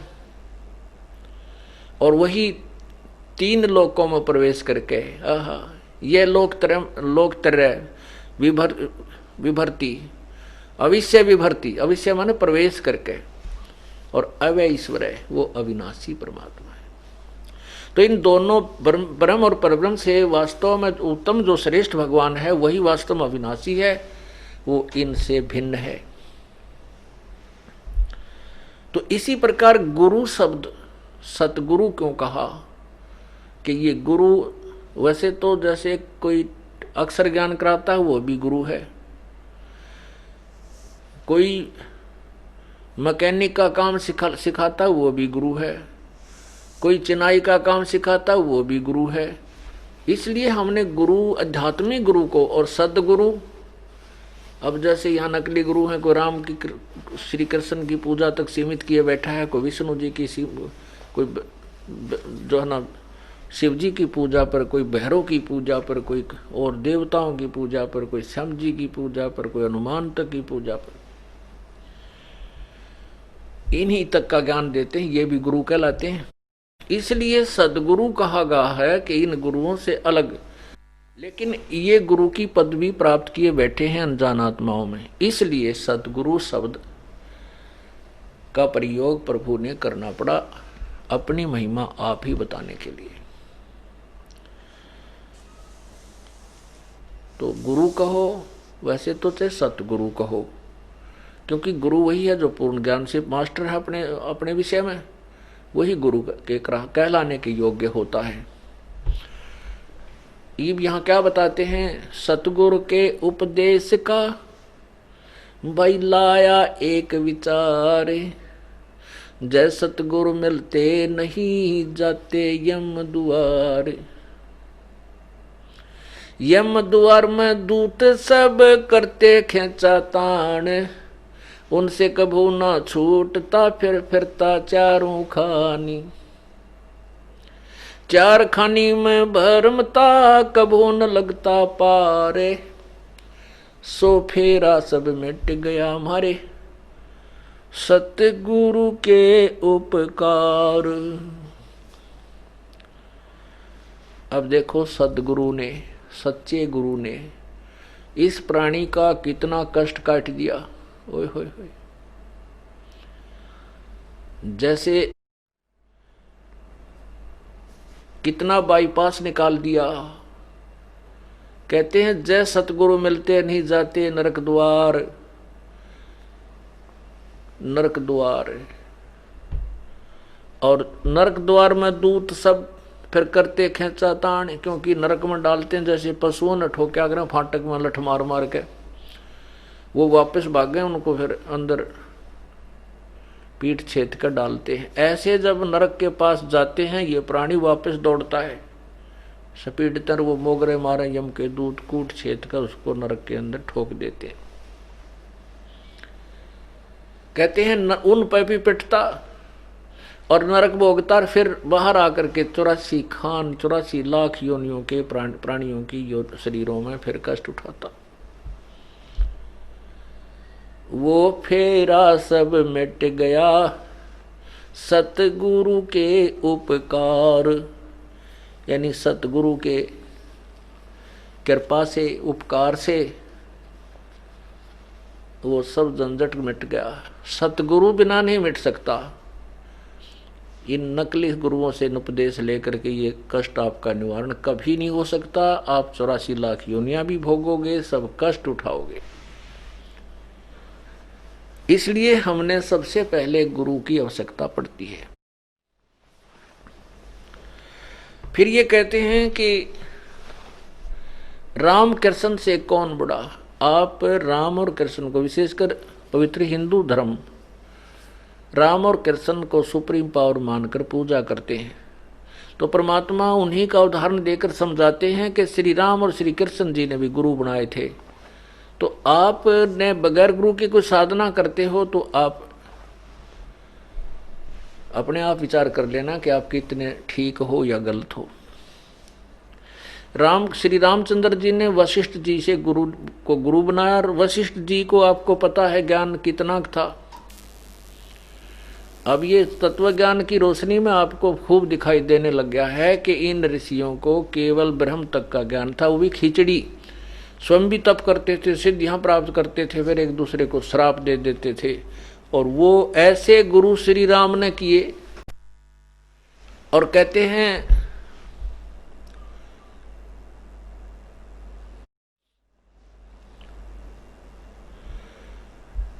परमात्मा कहते हैं कि सब ही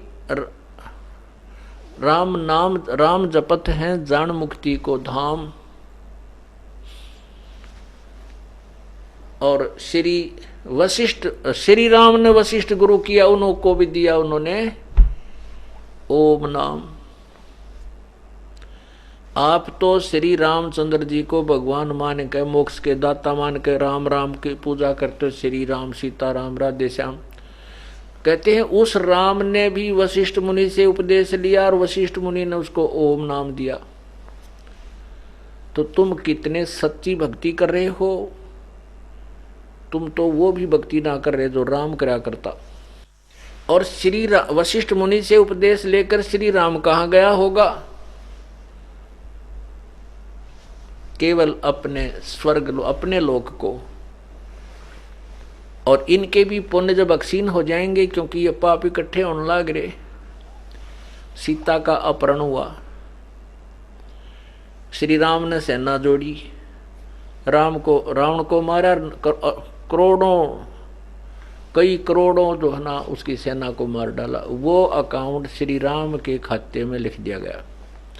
श्री विष्णु जी के अकाउंट में, बैड अकाउंट में लिखा हुआ है।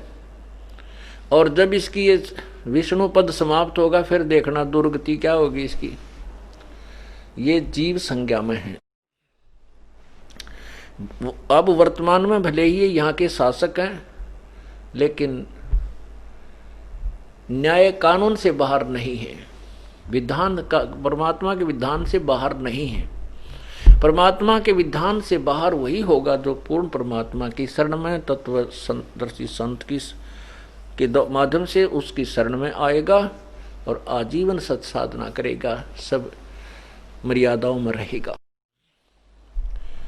केवल वही इस काल के विधान से बाहर होगा। सुर नर मुनि जन 33 करोड़ी, बंदे सभी निरंजन डोरी। सुर नर जितने भी देवता हैं, साधक हैं, ये सभी काल की डोर से बंधे हुए हैं।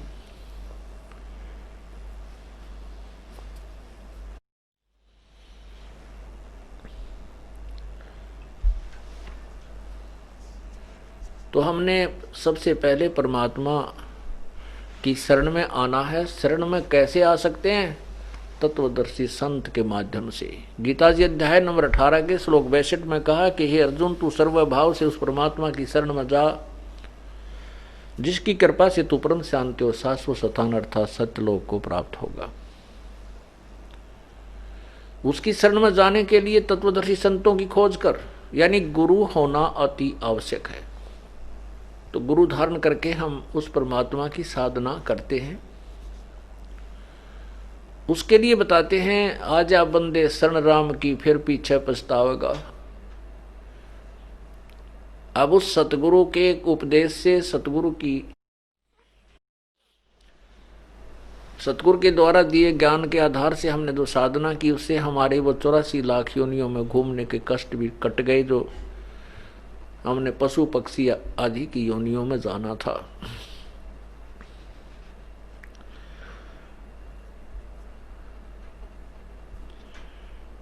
अब क्या बताते हैं कि आजा बंदे शरण राम की, फिर पीछे पछतावेगा। ये बालू की भीत पवन का खंबा, भाई कब लग खैर मनावेगा। ये शरीर आपका इतना कमजोर है, जैसे बालू रेत मिट्टी जो आज की यहाँ बरुआड़ा के टिब्बिया में देखो आप, इससे कोई दीवार बना दी जा 5-7 फुट की, वो बिल्कुल अस्थायी होती है, कति कमज़ोर होती है। कोई पशु का धक्का लग जा तो गिर जा, तेज हवा आ जा तो उसके हवा से कटका गिर जा, वर्षा आ जा तो सारी बह जा, यानी इतनी कमज़ोर दीवार होती है। ऐसे ही ये शरीर की उससे तुलना की है कि ये 5 तत्वों से बना हुआ तेरा पुतला इतना कमज़ोर है, और ये पवन से रुका हुआ है, श्वास से चल रहा है। कहते हैं बालू की भीत पवन का खंबा, कब लग खैर मनावेगा। आज हम तेरे घट न घेरे, तू राम कहना ना पावेगा। जो परमात्मा की भक्ति नहीं करते, उनकी जुबान बंद कर दी जाती है। और उसमें उसको क्योंकि पहले अभ्यास किया नहीं, ऐसे ही ऊट पटांग बातें उसको याद आती हैं। काल बलि तेरे सिर पर बैठा, भुजा पकड़ ले जावेगा। मात पिता तेरा कुटुंब कबीला सब ही खड़ा लखावेगा। पुण्यात्माओं, हम बहुत भयंकर लोक में, बहुत गंदे से गंदे लोक में फंसे हुए हैं, लेकिन हमने यही मान रखा है कि उसका लड़का मर गया, हमारा तो सुरक्षित है। परमात्मा कहते हैं ये तो भाई बालू की भीत पवन का खंबा, कब लग खैर मनावेगा। अपने तेरे परिवार की तूने के आड़ कर रखी है कि वो ना मरेगा। आपने क्या बचाव रखा है जो उसने ना रखा था, जिस कारण से उसका पुत्र की मृत्यु हुई। इसलिए यहाँ काल के जाल में एक दिन सभी ने आना है, जो पूर्ण परमात्मा की शरण नहीं है। परमात्मा की शरण में आने के बाद भी मर्यादा भंग होगी तो काल के जाल में फंसे ही रह जाएंगे हम। ये नियम है ईश्वर का, क्योंकि काल का और परमात्मा का एक संवाद हुआ था। परमात्मा से काल ने कहा था कि भगवान जो तेरे ज्ञान को स्वीकार करे, आपकी मर्यादा में रहे, तो आपका भक्त मैं नहीं छेड़ूंगा, और जो मेरे ज्ञान को, आपका ज्ञान त्याग देगा वो मेरा ही होगा। परमात्मा ने कहा ये तो बिल्कुल सत्य है, क्योंकि सतलोक में हम तभी जा सकेंगे जब अपने परमात्मा कबीर जी को हम समर्पण हो जाएंगे। और चाहे हम दुख पावें चाहे सुख पावें, हमारे मन में नो ऑब्जेक्शन हो जाएगा, तब हम सतलोक जाएंगे। और यदि हम छोटे मोटे कोई सुख हमें नहीं हुआ है, वैसे तो परमात्मा के चरणों में आते ही कांटे से काटने लग जाता है, फिर भी हमारे इतने कांटे लाग रहे का दर रह भी जाता है। 10 5 क्यों 100 20 30 निकाल लिए कि कितने जन्मों से हम नंगे पैर घूम रहे हैं। एक आध नहीं भी निकल पाया है और दर्द भी हो रहा है तो हम घबरा जाते हैं। तो परमात्मा कहते हैं और ठिकाना नहीं किते पृथ्वी पर, बेशक वहां तो वो कोई एक भी कांटा ना निकले तुम्हारा, यहां बहुत सुलझ जाएंगे धीरे धीरे। तो आते ही परमात्मा बहुत सारा देने लग जाता है। फिर हमारे से ना तो बुराई छूटती, जैसे नाम ले लिया अवश्य राहत मिलेगी। हम नाम लेकर के कोई ज्ञान परिचित पूरा होता नहीं, कोई ना कोई ऐसा कोई सिरफिरा मिल जाता है और वो आपके मन को भ्रमित कर देता है। आपके मन में प्रभु से दूर होने की प्रेरणा बन जाती है, उसी से में कनेक्शन कट जाता है। तो फिर आप उधर से तो कनेक्शन भी तोड़ लिया और फिर इंतजार करते हो कि मैंने 4 महीने हो गए नाम लिया ना, कोई लाभ नहीं हुआ, या कोई बीड़ी पी जाता है कोई, यानी कोई न कोई मर्यादा अवश्य तोड़ देते हो। यदि मर्यादा आप सच्चे दिल से चाहे 10 दिन पीछे नाम ले ले पर ज्ञान समझ कर ले और फिर बिल्कुल दृढ़ता के साथ मालिक के चरणों में चिपक जावे, फिर देखना इस खेल सतगुरु के, इस परमेश्वर की लीला देखना। तो हम कमजोरी इतनी हमारे अंदर, काल भी साथ ही साथ चलता रहता है कि इसका नाम खंड करवा दूं, फिर इसने मैं आप देख लूंगा। परमात्मा कबीर जी कहते हैं अंत कोट बाजी जहां हमने रचे सकल ब्रह्मांड, और कह कबीर में के करूं यू काल करे जीव खंड। ये नियम है यहाँ का, इस परमात्मा ने अपना इसको ये तथास्तु कहा हुआ है कि जो तेरा ज्ञान मेरे ज्ञान से मेरे मार्ग से भ्रमित हुआ वो तेरा ही है। हम अन्य पूजाओं करने में इतने लीन हो चुके हैं कि वो पता पे लग जाता है कि साधना गलत है, पर छोड़ना दिल नहीं करता। क्यों? घने दिनों से, बहुत दिनों से उनमें प्रेम हमारा फंसा हुआ है। तो काल ने तो हमें फंसाए रखने के लिए कोई न कोई जुगाड़ जोड़ रखा है, तो हमने तुरंत ही उनसे हृदय हटा लेना है, उन पूजाओं से। परमात्मा कहते हैं माई मसाणी सेठ शीतला भैरव भूत हनुमंत, साहेब से दूर रहे जो इनको पूजंत। जो इन माई मसाणी सेठ शीतला और भैरव भूत हनुमंत, इनकी जो हनुमान तक की जो पूजा करते हैं, कहते हैं ये परमात्मा से सैकड़ों दूर होते हैं जो इनकी पूजा करते हैं। अब जैसे ब्रह्मा रजगुण सतगुण विष्णु तमगुण शिव जी की साधना आपको दी जाती है, लेकिन वो पूजा नहीं होती। तो वो हमें इनका कर्ज उतारने के लिए मजदूरी करके इनका यहां से अपना पैर निकलवाना है, अपने पीछा छुटवाना है, वो पूजा नहीं है। पूजा क्या होती है? जैसे पति भरता पत्नी अपने पति के साथ सहपरिवार रहती है, जेठ भी होते हैं, तेवर भी होते हैं, जेठानी भी होती हैं, देवरानी भी होती है, बड़ी छोटी ननदें होती हैं और सास ससुर भी होते हैं। अब वो लड़की जो है अपने पति के तुल्य किसी को नहीं मानती। जो समर्पण उसका जो अंदर से भाव अपने पति के साथ है वो अन्य के साथ नहीं हो सकता। लेकिन वो उनके साथ विरोध भी नहीं करती।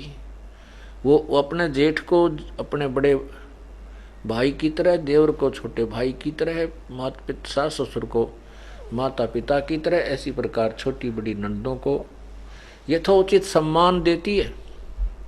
और जब वो उससे अलग होती है, परिवार भिन्न भिन्न होते हैं, तो पीछे मुड़कर नहीं देखती, अपने पति के साथ सारे सामान न उठा के अपने कमरे में धर लेती है। उस समय उसके मन में ना जेठ रहता, ना जेठानी रहती, ना देवर रहता, ना देवरानी रहती, अपना पति और अपना सामान साथ होता है। ऐसे हम इस संसार में रहेंगे। ब्रह्मा विष्णु महेश हमारे कोई विरोधी नहीं है। ये हमारे यहाँ के मालिक हैं, यहाँ के प्रधान हैं, यहाँ के ये मंत्री हैं। हम यहाँ की रैयत हैं, हम यहाँ की जनता हैं। हम इनसे बाहर, इनके साथ विरोध ना, इनसे दूर जा सकते। जैसे हम विदेश में गए हैं तो वहाँ के मंत्री हैं, जो भी अधिकारी हैं, हम उनके अंतर्गत हैं। लेकिन हमारा उद्देश्य वहाँ से बाहर निकलने के लिए उनके साथ मित्रता, उनके कानून में रहते हुए अपने सभी कार्यों को छोड़ जाकर अपने स्वदेश आना होता है। ऐसा हम इनको समझना है। जैसे पूर्ण परमात्मा का ज्ञान होने के बाद हमारे को ये बुरे नहीं लगते, लेकिन इनकी अक्षमता का पता लग जाता है। गीता जी अध्याय नंबर 2 के श्लोक 46 में लिखा है कि जब बहुत बड़े जलाशय की प्राप्ति के उपरांत छोटे जलाशय में जैसी आस्था रह जाती, ऐसी ही जब तू पूर्ण परमात्मा के बारे में जान जाएगा अर्जुन, फिर तेरी आस्था अन्य भगवानों में, अन्य ज्ञान में ऐसी रह जाएगी। गीता जी अध्याय नंबर 2 के श्लोक नंबर 46 में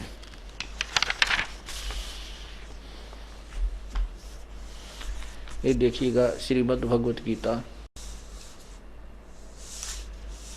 और इसके अध्याय नंबर 2 और श्लोक नंबर 46 में लिखा है कि सब ओर से परिपूर्ण, सब ओर से परिपूर्ण जलाशय के प्राप्त हो जाने पर छोटे जलाशय में मनुष्य का जितना प्रयोजन रहता है, ब्रह्म को तत्व से जानता है, ब्रह्म को नहीं, तत्व से जानने वाले ब्राह्मण का यानी विद्वान पुरुष का समस्त वेदों में, वेद माने ज्ञान भी होता है, सभी सब ज्ञानों में उतना ही प्रयोजन रह जाता है। अब देखिए, पहले समय में क्या था कि सभी सिंचाई तक भी सरोवरों से, तालाबों से होती थी। उसी में नहाना, उसी में खाना, उसी से पीना और उसी से सिंचाई भी करते थे। तो क्या बताते हैं कि जैसे किसी व्यक्ति को एक छोटा सा तालाब प्राप्त हो और यदि 1 वर्ष वर्षा ना हो तो वो तालाब भी सूख जाए और उसके ऊपर आश्रित जो प्राणी हैं, व्यक्ति हैं, वो भी प्यासे मरे। उनको यदि कोई बहुत बड़ा सरोवर, बहुत बड़ा जलाशय, बहुत बड़ी झील मिल जाए जिसमें 10 वर्ष भी वर्षा ना हो तो भी पानी जल समाप्त ना हो, तो फिर उस व्यक्ति की आस्था उस सरोवर में कितनी बन जाती है। उसने वो तालाब बुरा नहीं लगता, वो तो काम चलाऊ सरकार नजर आती है फिर कि ये भी नाशवान, ये भी नष्ट होगा तो इसके आश्रित हम तो फिर बचें को नहीं। और वो बहुत बड़ा जलाशय मिलने के बाद फिर वहाँ खूब नहाओ धो, कितना है, यानी वो निश्चिंत हो जाता है। ऐसे ही पूर्ण परमात्मा के ज्ञान से, पूर्ण परमात्मा की महिमा से परिचित होने के उपरांत ब्रह्मा विष्णु रूपी छोटे जलाशय में हमारी जो आस्था रह जाएगी, अर्थात ये बुरे नहीं लगते क्योंकि वो भी काम चलाऊ हैं। इस प्रकार हम उस परमात्मा को प्राप्त करेंगे। तो यहां बताया है कि फिर क्या बताया है कि सभी ज्ञानों में जब तक हमें निर्णायक ज्ञान नहीं मिलता, पूर्ण संत नहीं मिलते, तब तक हम भक्ति भी करते हैं और साथ में भ्रमित भी रहते हैं, निरसंशय नहीं होते। अब देखिएगा अध्याय नंबर 2 के श्लोक नंबर 53 में कहा है कि अर्जुन, तेरे नाना प्रकार के भ्रमित करने वाले ज्ञान से जब तेरी बुद्धि हटकर एक तत्व ज्ञान पर टिक जाएगी तब तो तू योगी होगा। योगी माने साधक। तब तो भक्ति के योग्य बनेगा, भगत बनेगा। ये देखिएगा अध्याय नंबर 2 और श्लोक नंबर 53।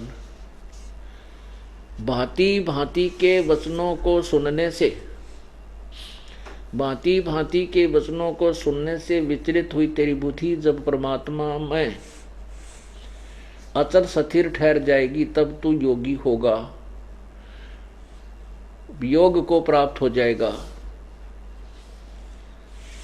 कहने का भाव क्या है कि भांति भांति के वचनों को सुनने से तेरी विचलित बुद्धि, अब भांति भांति के वचनों को सुनकर बुद्धि परमात्मा में कैसे डटेगी, यानी पूर्ण तत्व ज्ञान सुन जाएगा। जब एक स्थान पर टिक जाएगा, उसमें फिर नथिंग एल्स हो जाएगा, तब तो तू योगी होगा, भक्त होगा, साधना के योग्य होगा, स्टार्ट करेगा।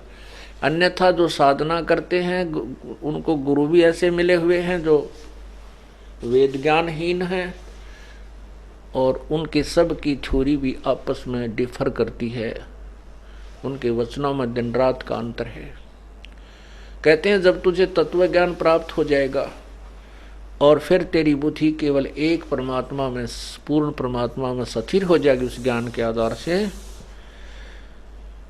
तब तो तू योगी होगा।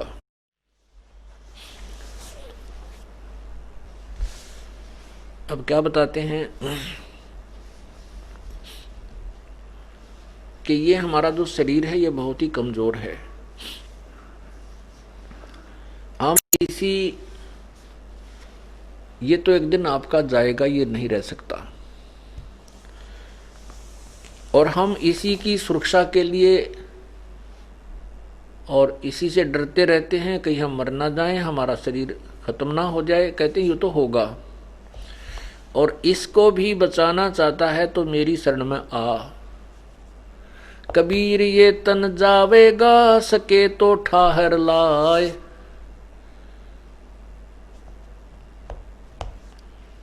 ये शरीर तेरा जाएगा, और सके तो ठाहर ला। ठाहर माने इसको सपोर्ट दे।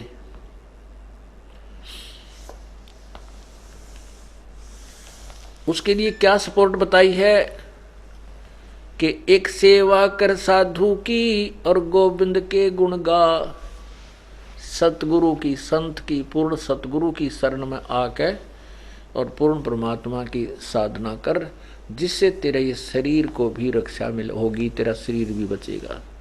कबीरा ये तन जाएगा, सके तो ठाहर ला। जैसे पुराने समय में क्या होता था कि एक कड़ियों की छात होती थी, कड़ी बैटन, वुडन बैटन, और उनमें से कोई कड़ी टूटने को हो जाती थी, बिल्कुल क्रैक हो जाता था, पूरी तरह उसमें थ्रेड आ जाती थी, तो उसके नीचे एक ठाहर लाया करते थे, सपोर्ट नीचे से अन्य कड़ी की मजबूत सी कोई बल्ली टाइप, उसका नीचे लाकर नीचे ईंट ठोक कर और उसको उसके सपोर्ट दे देते थे, और वो कड़ी फिर मनमाने 20 वर्ष रह जाती, चल जाती, वो छत गिरती नहीं। तो परमात्मा कहते हैं आपका ये शरीर एक दिन जाएगा, जितना समय आपका ये श्वास के अंदर का डाल रखे उस दिन ये जाएगा। इसको भी अगर तू बचाना चाहता है तो मेरी शरण में आ। परमात्मा कहते हैं बंदी छोड़ के मेरी शरण में आ। उसको ठाहर लगा। ठाहर कैसी लगेगी? जैसा आपने ऋग्वेद मंडल नंबर 10 सूक्त नंबर 161 161 के मंत्र नंबर 2 और 5 में पढ़ा कि यदि प्राणी साधक की भक्ति जो करता है उसका यदि आयु भी समाप्त होगी हो, जीवन शेष रहा ना हो, उसको भी परमात्मा 100 वर्ष की आयु प्रदान कर देता है। और फिर आगे जो आंखें आदि अन्य इंद्रियां भी तेरी नष्ट होने का संयोग हो, तेरे संस्कार हो, हे पुनर्जीवन प्राप्त प्राणी तू समर्पण कर मेरे अंदर, पूरा विश्वास कर, मेरी सतभक्ति कर, फिर तेरी सभी अंगों की रक्षा भी करूंगा।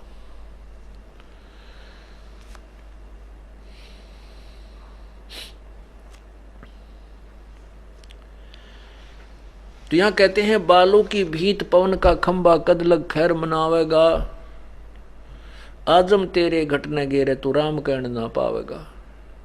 काल बलि तेरे सिर पर बैठा बुझा पकड़ ले जावेगा, और मात पिता तेरा कुटुंब कबीला सारा ही खड़ा लखावेगा। पुण्यात्मा हमारे साथ बहुत बूंदी बनी हुई है। आज उस व्यक्ति से मिलकर देखना जिसको कैंसर डिक्लेयर कर दी गई हो, और क्या उस परिवार की स्थिति है और क्या उस व्यक्ति की दशा होगी। परमात्मा कहते हैं हिड़की दे दे, दे रोएगी सुरता जब तू चल लेगी अकेली। अब वो अपने अंतिम दिन गिन रहा है कि अब जाना पड़ेगा। और जिसको ये तकलीफ कोई नहीं है, जिसको अभी सिग्नल मिला नहीं तेरे जाने का, वो अंडी पा क्या फिर है। वो धरती आकाश एक किए फिरता है, गुट्टी लावा बकवाद करे, पता नहीं कितनी कितनी ठगी करे, सारा दिन बकवादों में दिन खो देता है। और फिर जब उस पर संकट आता है फिर रोता है। इसलिए परमात्मा हमें पहले ही आगाह करते हैं, धर्मराय तेरा लेखा मांगे वहां के बात बनावेगा, लाल खंभ से बांधा जा बिन सतगुरु कौन छुटावेगा। धर्मराय तेरा लेखा लेगा, वहां की बात बनावेगा। अब यहाँ तो कहते हैं भाई सत्संग में ना आया, कितने दिन में आया भगत, न्यू कहा जी 6 महीने में आया। भाई आया करो। देखो जैसे जो बच्चा स्टूडेंट हो गया उसको प्रवेश प्राप्त हो गया और वो फिर लेक्चर शॉर्ट करेगा तो कैसे बात बनेगी। फिर वो इधर की उधर की बातें बनाने लगता है। ऐसे हो गया था जी, छुट्टी ना मिली, नू हो गया था, काम घना था, भैंस भी आ गई थी, यानी पता नहीं कि कोई कारण बताओगा झूठा सच्चा। परमात्मा कहते हैं यहाँ तक तेरी सारी चलेगी, फिर वहां के बात बनाओगा। धर्मराय तेरा लेखा मांगे वहां के बात बनावेगा, लाल खंभ से बांधा जा बिन सतगुरु कौन छुटावेगा। ओए होए, वहां कहते हैं गर्म खंभ कति 100 टेम्परेचर से भी ऊपर, फारेनहाइट से भी ऊपर जो है वो ताते गर्म खंभ, लोहे के खंभे, और वहां तुझे बांध करके रस्सों से उसके चिपका दिया जाता, तेरा शरीर चरड़ चरड़ करता है। अब हमारे ये बुद्धि इतनी कमजोर हो गई है, हम सोचते हैं कि ये शरीर तो यहाँ रह जाता, वहां किसको बांधते हैं, ये सब बकवादे हैं, झूठ हैं, कपट है। नहीं, परमात्मा कहते हैं ये कवर तो ऐसा है जैसे सर्प के ऊपर कांचली होया करे, कांचुली आपने देखी हो। ये जो हमारा शरीर जो आपको नजर आता है, इसके अंदर एक शरीर है, सूक्ष्म शरीर है। सर्प की कांचुली और सर्प में कितना अंतर है, इसलिए सूक्ष्म शरीर में प्राणी रहता है, उसमें और इस कवर में इतना ही अंतर जानना। तो उस प्राणी को सूक्ष्म शरीर में सब दुख होते हैं, गर्मी भी, सर्दी भी, उसको मानसिक परेशानियां भी ज्यों की त्यों रहती हैं, क्योंकि ऊपर तो एक कवर है, ये कपड़ा पहन रखा हमने। जैसे इस स्थूल शरीर के ऊपर ये कपड़ा, इसके ऊपर अंदर जो सूक्ष्म शरीर है उसके ऊपर ये कपड़ा परमात्मा ने एक और हमारे मंड रखा है। तो उसमें हमें सभी कष्ट होते हैं।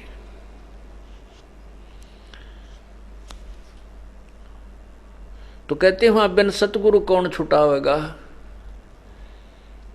परमात्मा कहते शिव मंडल ब्रह्मापुरी तय विष्णु लोक में हो, हमरे गुण भूले नहीं तो आन छुटाऊं। तो अब क्या होता है कि जैसे पुण्यात्मा किसी ने नाम ले लिया, महीने 2 महीने 6 महीने साल 2 साल रखा और फिर गफलत मार गया है, अब ना छोड़ छाड़ गया, कोई बात नहीं। तो फिर परमात्मा से कनेक्शन कट गया, उसके पुण्य भी हो गए और पाप भी साथ चलेंगे, वो दोनों भोगने पड़ेंगे उसको। तो ऐसा व्यक्ति किसी भी कारण से गफलत होगी उस टाइम, लेकिन गुरुद्रोही ना होया, गुरु में दोष निकाल कर वहां से नहीं गया है, तो उसको फिर परमात्मा उस नरक से भी छुटवा लाएगा। वहां भी जब वो याद करेगा कि हम सुना करते थे परमात्मा की वाणी महिमा के, गुरु जी ऐसे दया करते हैं, वहां से भी छुटवा लेते हैं। यदि हम वहां भी याद करेंगे तो भी परमात्मा आपको वहां का लाल उन खंभों से भी छुटवा कर लाओगा,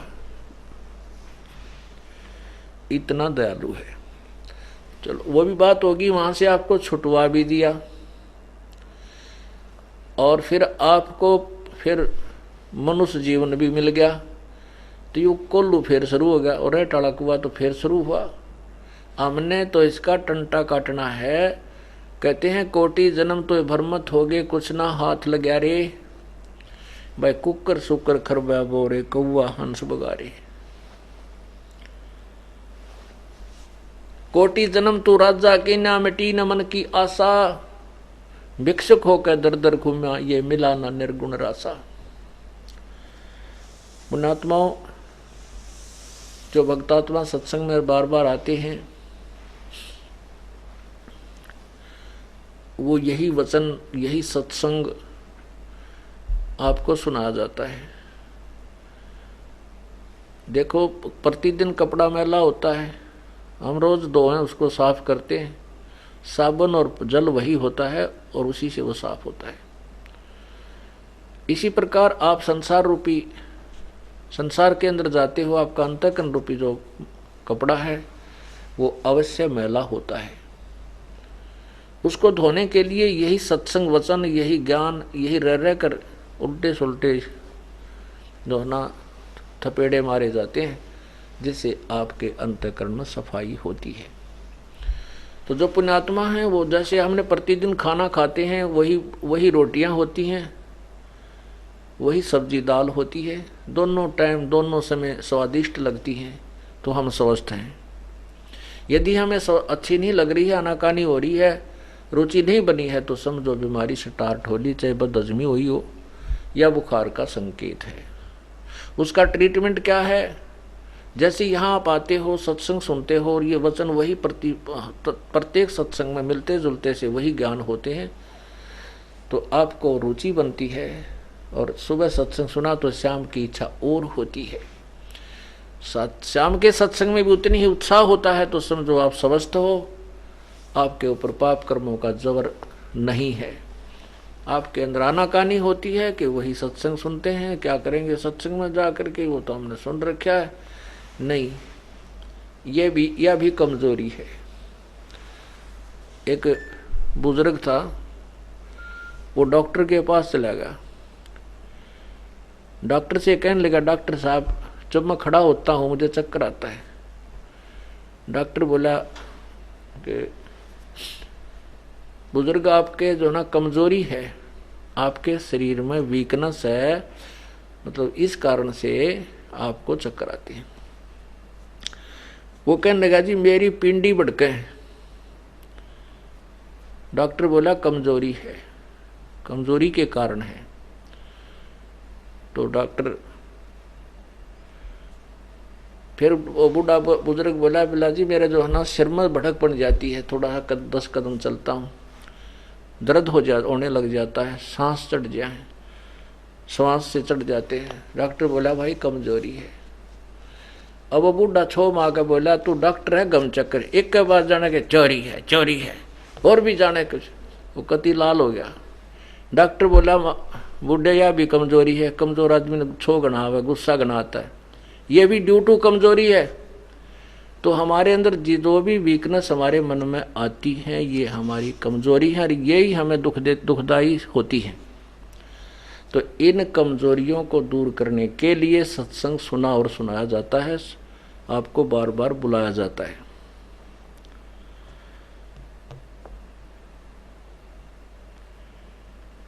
अब क्या बताते हैं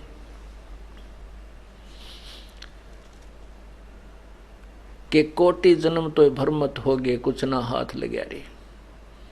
इन बातों को, इस ज्ञान को अपने गांठ बांध लेना। इस दास के लिए ये शब्द जो आपको बार बार सुनाता रहता हूँ, ये एक वरदान बना। बहुत गहराई तक सोचा कि अब हम, ये दास जेई की नौकरी करता था, 2 रोटी टाइम पर मिल रही थी। अब ये सोचता था कि मैं इस जीवन में और कितना जोड़ सकता हूँ। मान लीजिए 2 कोठी और भी बना लूंगा।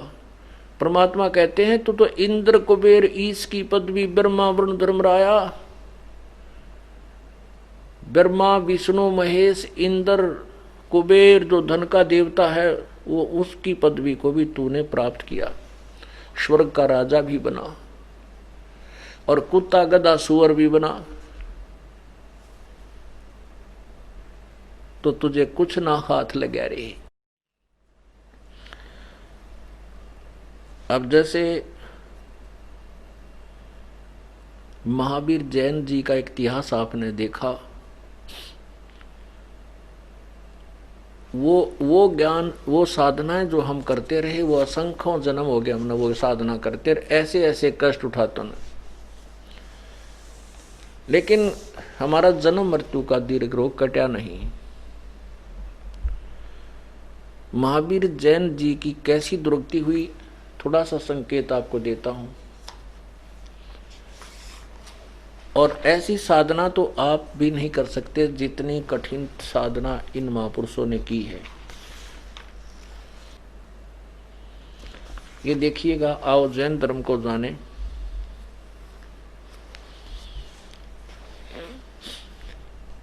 ये इसके कौन है लेखक? प्रवीण चंद्र जैन, M.A. शास्त्री।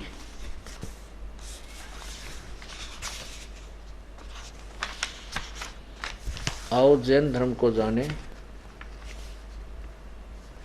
और लेखक हैं प्रवीण चंद्र M.A. शास्त्री, जम्बूद्वीप हस्तिनापुर। प्रकाशक है श्रीमती सुनीता जैन, जम्बूद्वीप हस्तिनापुर, मेरठ, उत्तर प्रदेश में। इसके 293 से 294 पृष्ठ पे, 293 से 296 तक इसका महावीर जैन जी का इतिहास है। पृष्ठ 293। श्री महावीर भगवान के अन्य कौन कौन से नाम हैं? उत्तर 5 अन्य नाम है: वीर, अतिवीर, सन्मति, महावीर और वर्धमान। अब आगे चलिए। श्री महावीर भगवान के जीवन का कथन कहां से प्रारंभ होता है? पुरुरवा नामक भील की पर्याय से, यानी जीवन से। पुरुरवा नामक भील से। पुरुरवा भील कौन था और उसने क्या किया? उत्तर, पुष्पकलावती देश की पुंडीकरणी नगरी में वह भीलों का राजा था। उसने सागरसेन मुनिराज से धर्म मदमास मधु का त्याग व्रत लिया था, जिसे जीवन पर्यंत पालन किया। श्री महावीर भगवान का जीव पुरुरवा भील की पर्याय से कहाँ गया? वो पहले सौधर्म स्वर्ग में 1 सागर की आयु वाला देव हुआ। पहले स्वर्ग के बाद श्री महावीर भगवान का जीव किस पर्याय में गया? उत्तर, भरत चक्रवर्ती की रानी अनंतमती से मारीची नामक ज्येष्ठ पुत्र हुआ। ये भरत चक्रवर्ती कौन था? ये राजा ऋषभ देव का पुत्र था। ये भरत कौन था? राजा ऋषभ देव जी के ज्येष्ठ पुत्र थे। और भरत का पुत्र था मारीची। मारीची ने ऋषभ देव जी से उपदेश लिया था, जो जैन धर्म के प्रथम तीर्थकर माने जाते, और उससे वे उपदेश लेकर के उसका शिष्य बन करके ऋषभ देव जी का सीधा शिष्य बनकर उसके बताए अनुसार साधना करके उस मारीची वाले जीव की, यानी महावीर जैन के जीव की के दुर्गति हुई। ये पढ़िए। भरत चक्रवर्ती रानी अनंतमती से मारीची नामक ज्येष्ठ पुत्र हुआ। वो फिर मारीची की पर्याय से महावीर भगवान का जीव किस पर्याय में गया? ब्रह्म स्वर्ग में देव हुआ। फिर अयोध्या नगरी में कपिल ब्राह्मण की काली स्त्री से जटिल नामक पुत्र हुआ, स्वर्ग से वापस आ गया। फिर सौधर्म स्वर्ग में 1 सागर की आयु वाला देव हुआ। फिर उसके बाद इसी भरत क्षेत्र में सुतिका नामक गांव में अग्निभूत ब्राह्मण की गौतम स्त्री से अग्निशय नामक पुत्र हुआ, फिर स्वर्ग में गया। फिर भरत क्षेत्र के मंदिर नामक ग्राम में गौतम ब्राह्मण की कौशिकी पत्नी से अग्निमित्र नाम का पुत्र हुआ, फिर महेंद्र स्वर्ग में गया।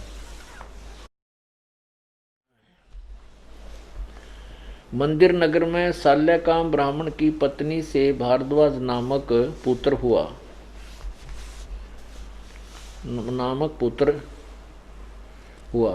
अच्छा, फिर महेंद्र स्वर्ग में देव हुआ। फिर इतर नगोदिया में 1 सागर की आयु वाला निगोदिया जीव हुआ। एक फिर अब देखो बिरान माटी, नगोद से निकलकर श्री महावीर भगवान का जीव कहाँ गया, अनेकों भाव धारण किए। इस प्रकार हैं 1000 आक वृक्ष के भाव, 80,000 सीप के भाव, 20,000 नीम के भाव, 90,000 बार केले के वृक्ष के भाव, 3,000 बार चंदन वृक्ष के भाव जीवन, 5 करोड़ बार कनेर वृक्ष के भाव, 60,000 बार वैश्या के भाव, 5 करोड़ बार शिकारी के भाव, 20 करोड़ बार हाथी के भाव, ओए होए, 60 करोड़ बार गधे के भाव, ओए होए, 30 करोड़ बार कुत्ते के भाव और 60 करोड़ बार नपुंसक के भाव, 20 करोड़ बार स्त्री के भाव, 90 लाख बार धोबी, 8 करोड़ बार घोड़े के भाव, 20 करोड़ बार बिल्ली म्याऊ म्याऊ और 60 लाख बार गर्भपात के मरण, 80 लाख बार देव प्रयाग को प्राप्त हुआ। ओहो, अब देखिएगा कलेजा मुंह को आ जाता पुण्यात्माओं। इसलिए परमात्मा कहते हैं सतगुरु के उपदेश का लाया एक विचार, अर्धे सतगुरु मिलते नहीं हम जाते नरक द्वार, नरक द्वार में दूत सब वो करते खेचा तान, उन तक वो न छूटते जाते चारों खान में भुगते कभी ना लगते पार, सो फेरा सब मिट गया हमारे सतगुरु के उपकार। आगे देखना महावीर जैन जी का जीव फिर नरक जाता है। महावीर जैन जी की जो पुण्य कमाई के आधार से वो देव हुआ 80 लाख बार, और पाप के आधार से कितनी बार, ओए होए 30 करोड़ बार कुत्ता तो एक के बार बतेरा, एक के बार बतेरा, एक के दिन बतेरा कुत्ते के जीवन का कष्ट पुण्यात्माओं। पर हम कति बालक बुद्धि के हो गए, हमने डर रहे को नहीं रहा। डर जब हो जब ज्ञान हो, ज्ञान हमें है नहीं, हम इस आग में और बिजली के तार को आई बार छू लेते हैं और मर जाते हैं। अब ऋषभ देव जी ने कहां से साधना की प्राप्त की, उन अन्य ऋषियों से। उन ऋषियों को एक अन्य का ज्ञान नहीं था, उसी साधना को अंतिम मान कर यह दुर्गति हर प्राणी की हो चुकी है और हो रही है। अब देखो फिर कहां गया ये 80 लाख बार देव प्रयाग को प्राप्त हुआ। उपरोक्त भावों को प्राप्त करने के बाद श्री महावीर भगवान लिखा इन्होंने, महावीर भगवान ने किस प्रयाग को प्राप्त किया। राजगृह नगर में सथावर नामक ब्राह्मण होया, फिर महेंद्र स्वर्ग में 7 सागर की आयु वाला देव हुआ, फिर राजगृह में विश्वभूति राजा की जैनी रानी से विश्वनंदी नाम का पुत्र हो गया, फिर महाशुक्र स्वर्ग में देव हुआ, त्रिपुष्ट नामक नारायण हुआ, 7वें नरक में गया, नरक में। उसके बाद कहाँ गया, सिंहगिरी पर्वत पर सिंह हुआ, पुनः प्रथम नरक में गया। फिर हिमवान पर्वत शिखर पर सिंह हुआ, वहां पर उसे अजिंत जय एवं अमित गुण नामक मुनिराज से ने संबोधित किया। फिर सौदर्य स्वर्ग में सिंह केतु नाम का देव हुआ। कनकप्रभ नगर में राजा नकपुंख विद्याधर और रानी कनकमाला से कनकोजल नामक पुत्र हुआ, 7वें स्वर्ग में देव हुआ। अयोध्या नगरी के राजा अग्रसेन की शीलवंती रानी से हरसेन नामक का पुत्र हुआ, फिर महाशुक्र स्वर्ग में देव हुआ। दातकी खंड में पूर्व विदेह के पुष्प कलावती देश की पुंडारिकिणी नगरी में राजा सुमित्र सेन मनोरमा से प्रिय मित्र नामक चक्रवर्ती हुआ, सैंसर स्वर्ग में देव हुआ। फिर जम्बू द्वीप के छत्रपुर नगर में नंदीवर्धन राजा की वीरमती रानी से नंद नाम का पुत्र हुआ, पुष्पोत्तर विमान में देव हुआ। तदनंतर 24 में तीर्थ कर श्री महावीर भगवान हुआ। ओए होए, फिर क्या कहते हैं, श्री महावीर भगवान के जीव ने कितने पाखंड मत चलाए, उत्तर 363 पाखंड मत श्री महावीर जी ने चलाए। जय हो बंदी छोड़ की। ये पुस्तक है जिसमें स्पष्ट लिखा है वो नरक में भी गया। और फिर महावीर जैन वाली वो मरीचि वाली आत्मा ने तो ऋषभ देव से साधना प्राप्त की थी वेदों अनुसार, उसकी ये ब्राह्मण माटी और जो महावीर जैन ने 363 पाखंड मत चलाए आगे, उसके अनुसार जो वर्तमान के जैनी रो साधना करें उनकी के दुर्गति होगी, ये आप तोल लेना इस तत्व ज्ञान के तराजू में।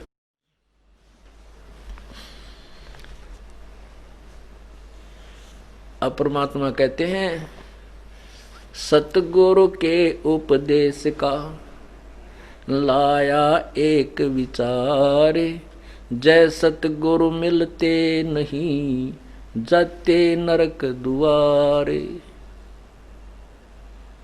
नरक द्वार में दूत सब करते खेचातान, उनसे कभू नहीं छूटता फिर फिरता चारों खानी।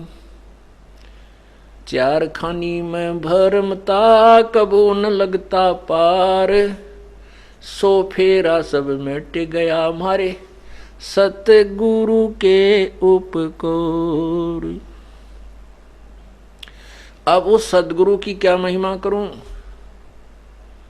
जो इतने दुख से बचाएगा। 7 समुद्र की मसी करूं लेखनी करूं बन राय, धरती का कागज करूं गुरु गुण लिखा न जाए। सतगुरु के सिजदा करूं कर्म छुटाए कोटि, जो सतगुरु की निंदा करें फिर जम तोड़ेंगे होठ। ऐसे संत की के ऊपर कुर्बान जाऊं जिसने इतने करोड़ों झंझटों से हमें बचा दिया। और ऐसे संत की जो निंदा करता कहते उसके यम के दूत होठ फोड़ेंगे, उसको बेरहमी से पीटा जाएगा, उसकी वो दुर्गति होगी वो सोच भी नहीं सकता। तो हमें सबसे पहले भक्ति मार्ग में परम संत तत्वदर्शी संत की आवश्यकता होती है, तभी हमारी भक्ति प्रारंभ होती है और सफल होती है। बोलो सतगुरुदेव।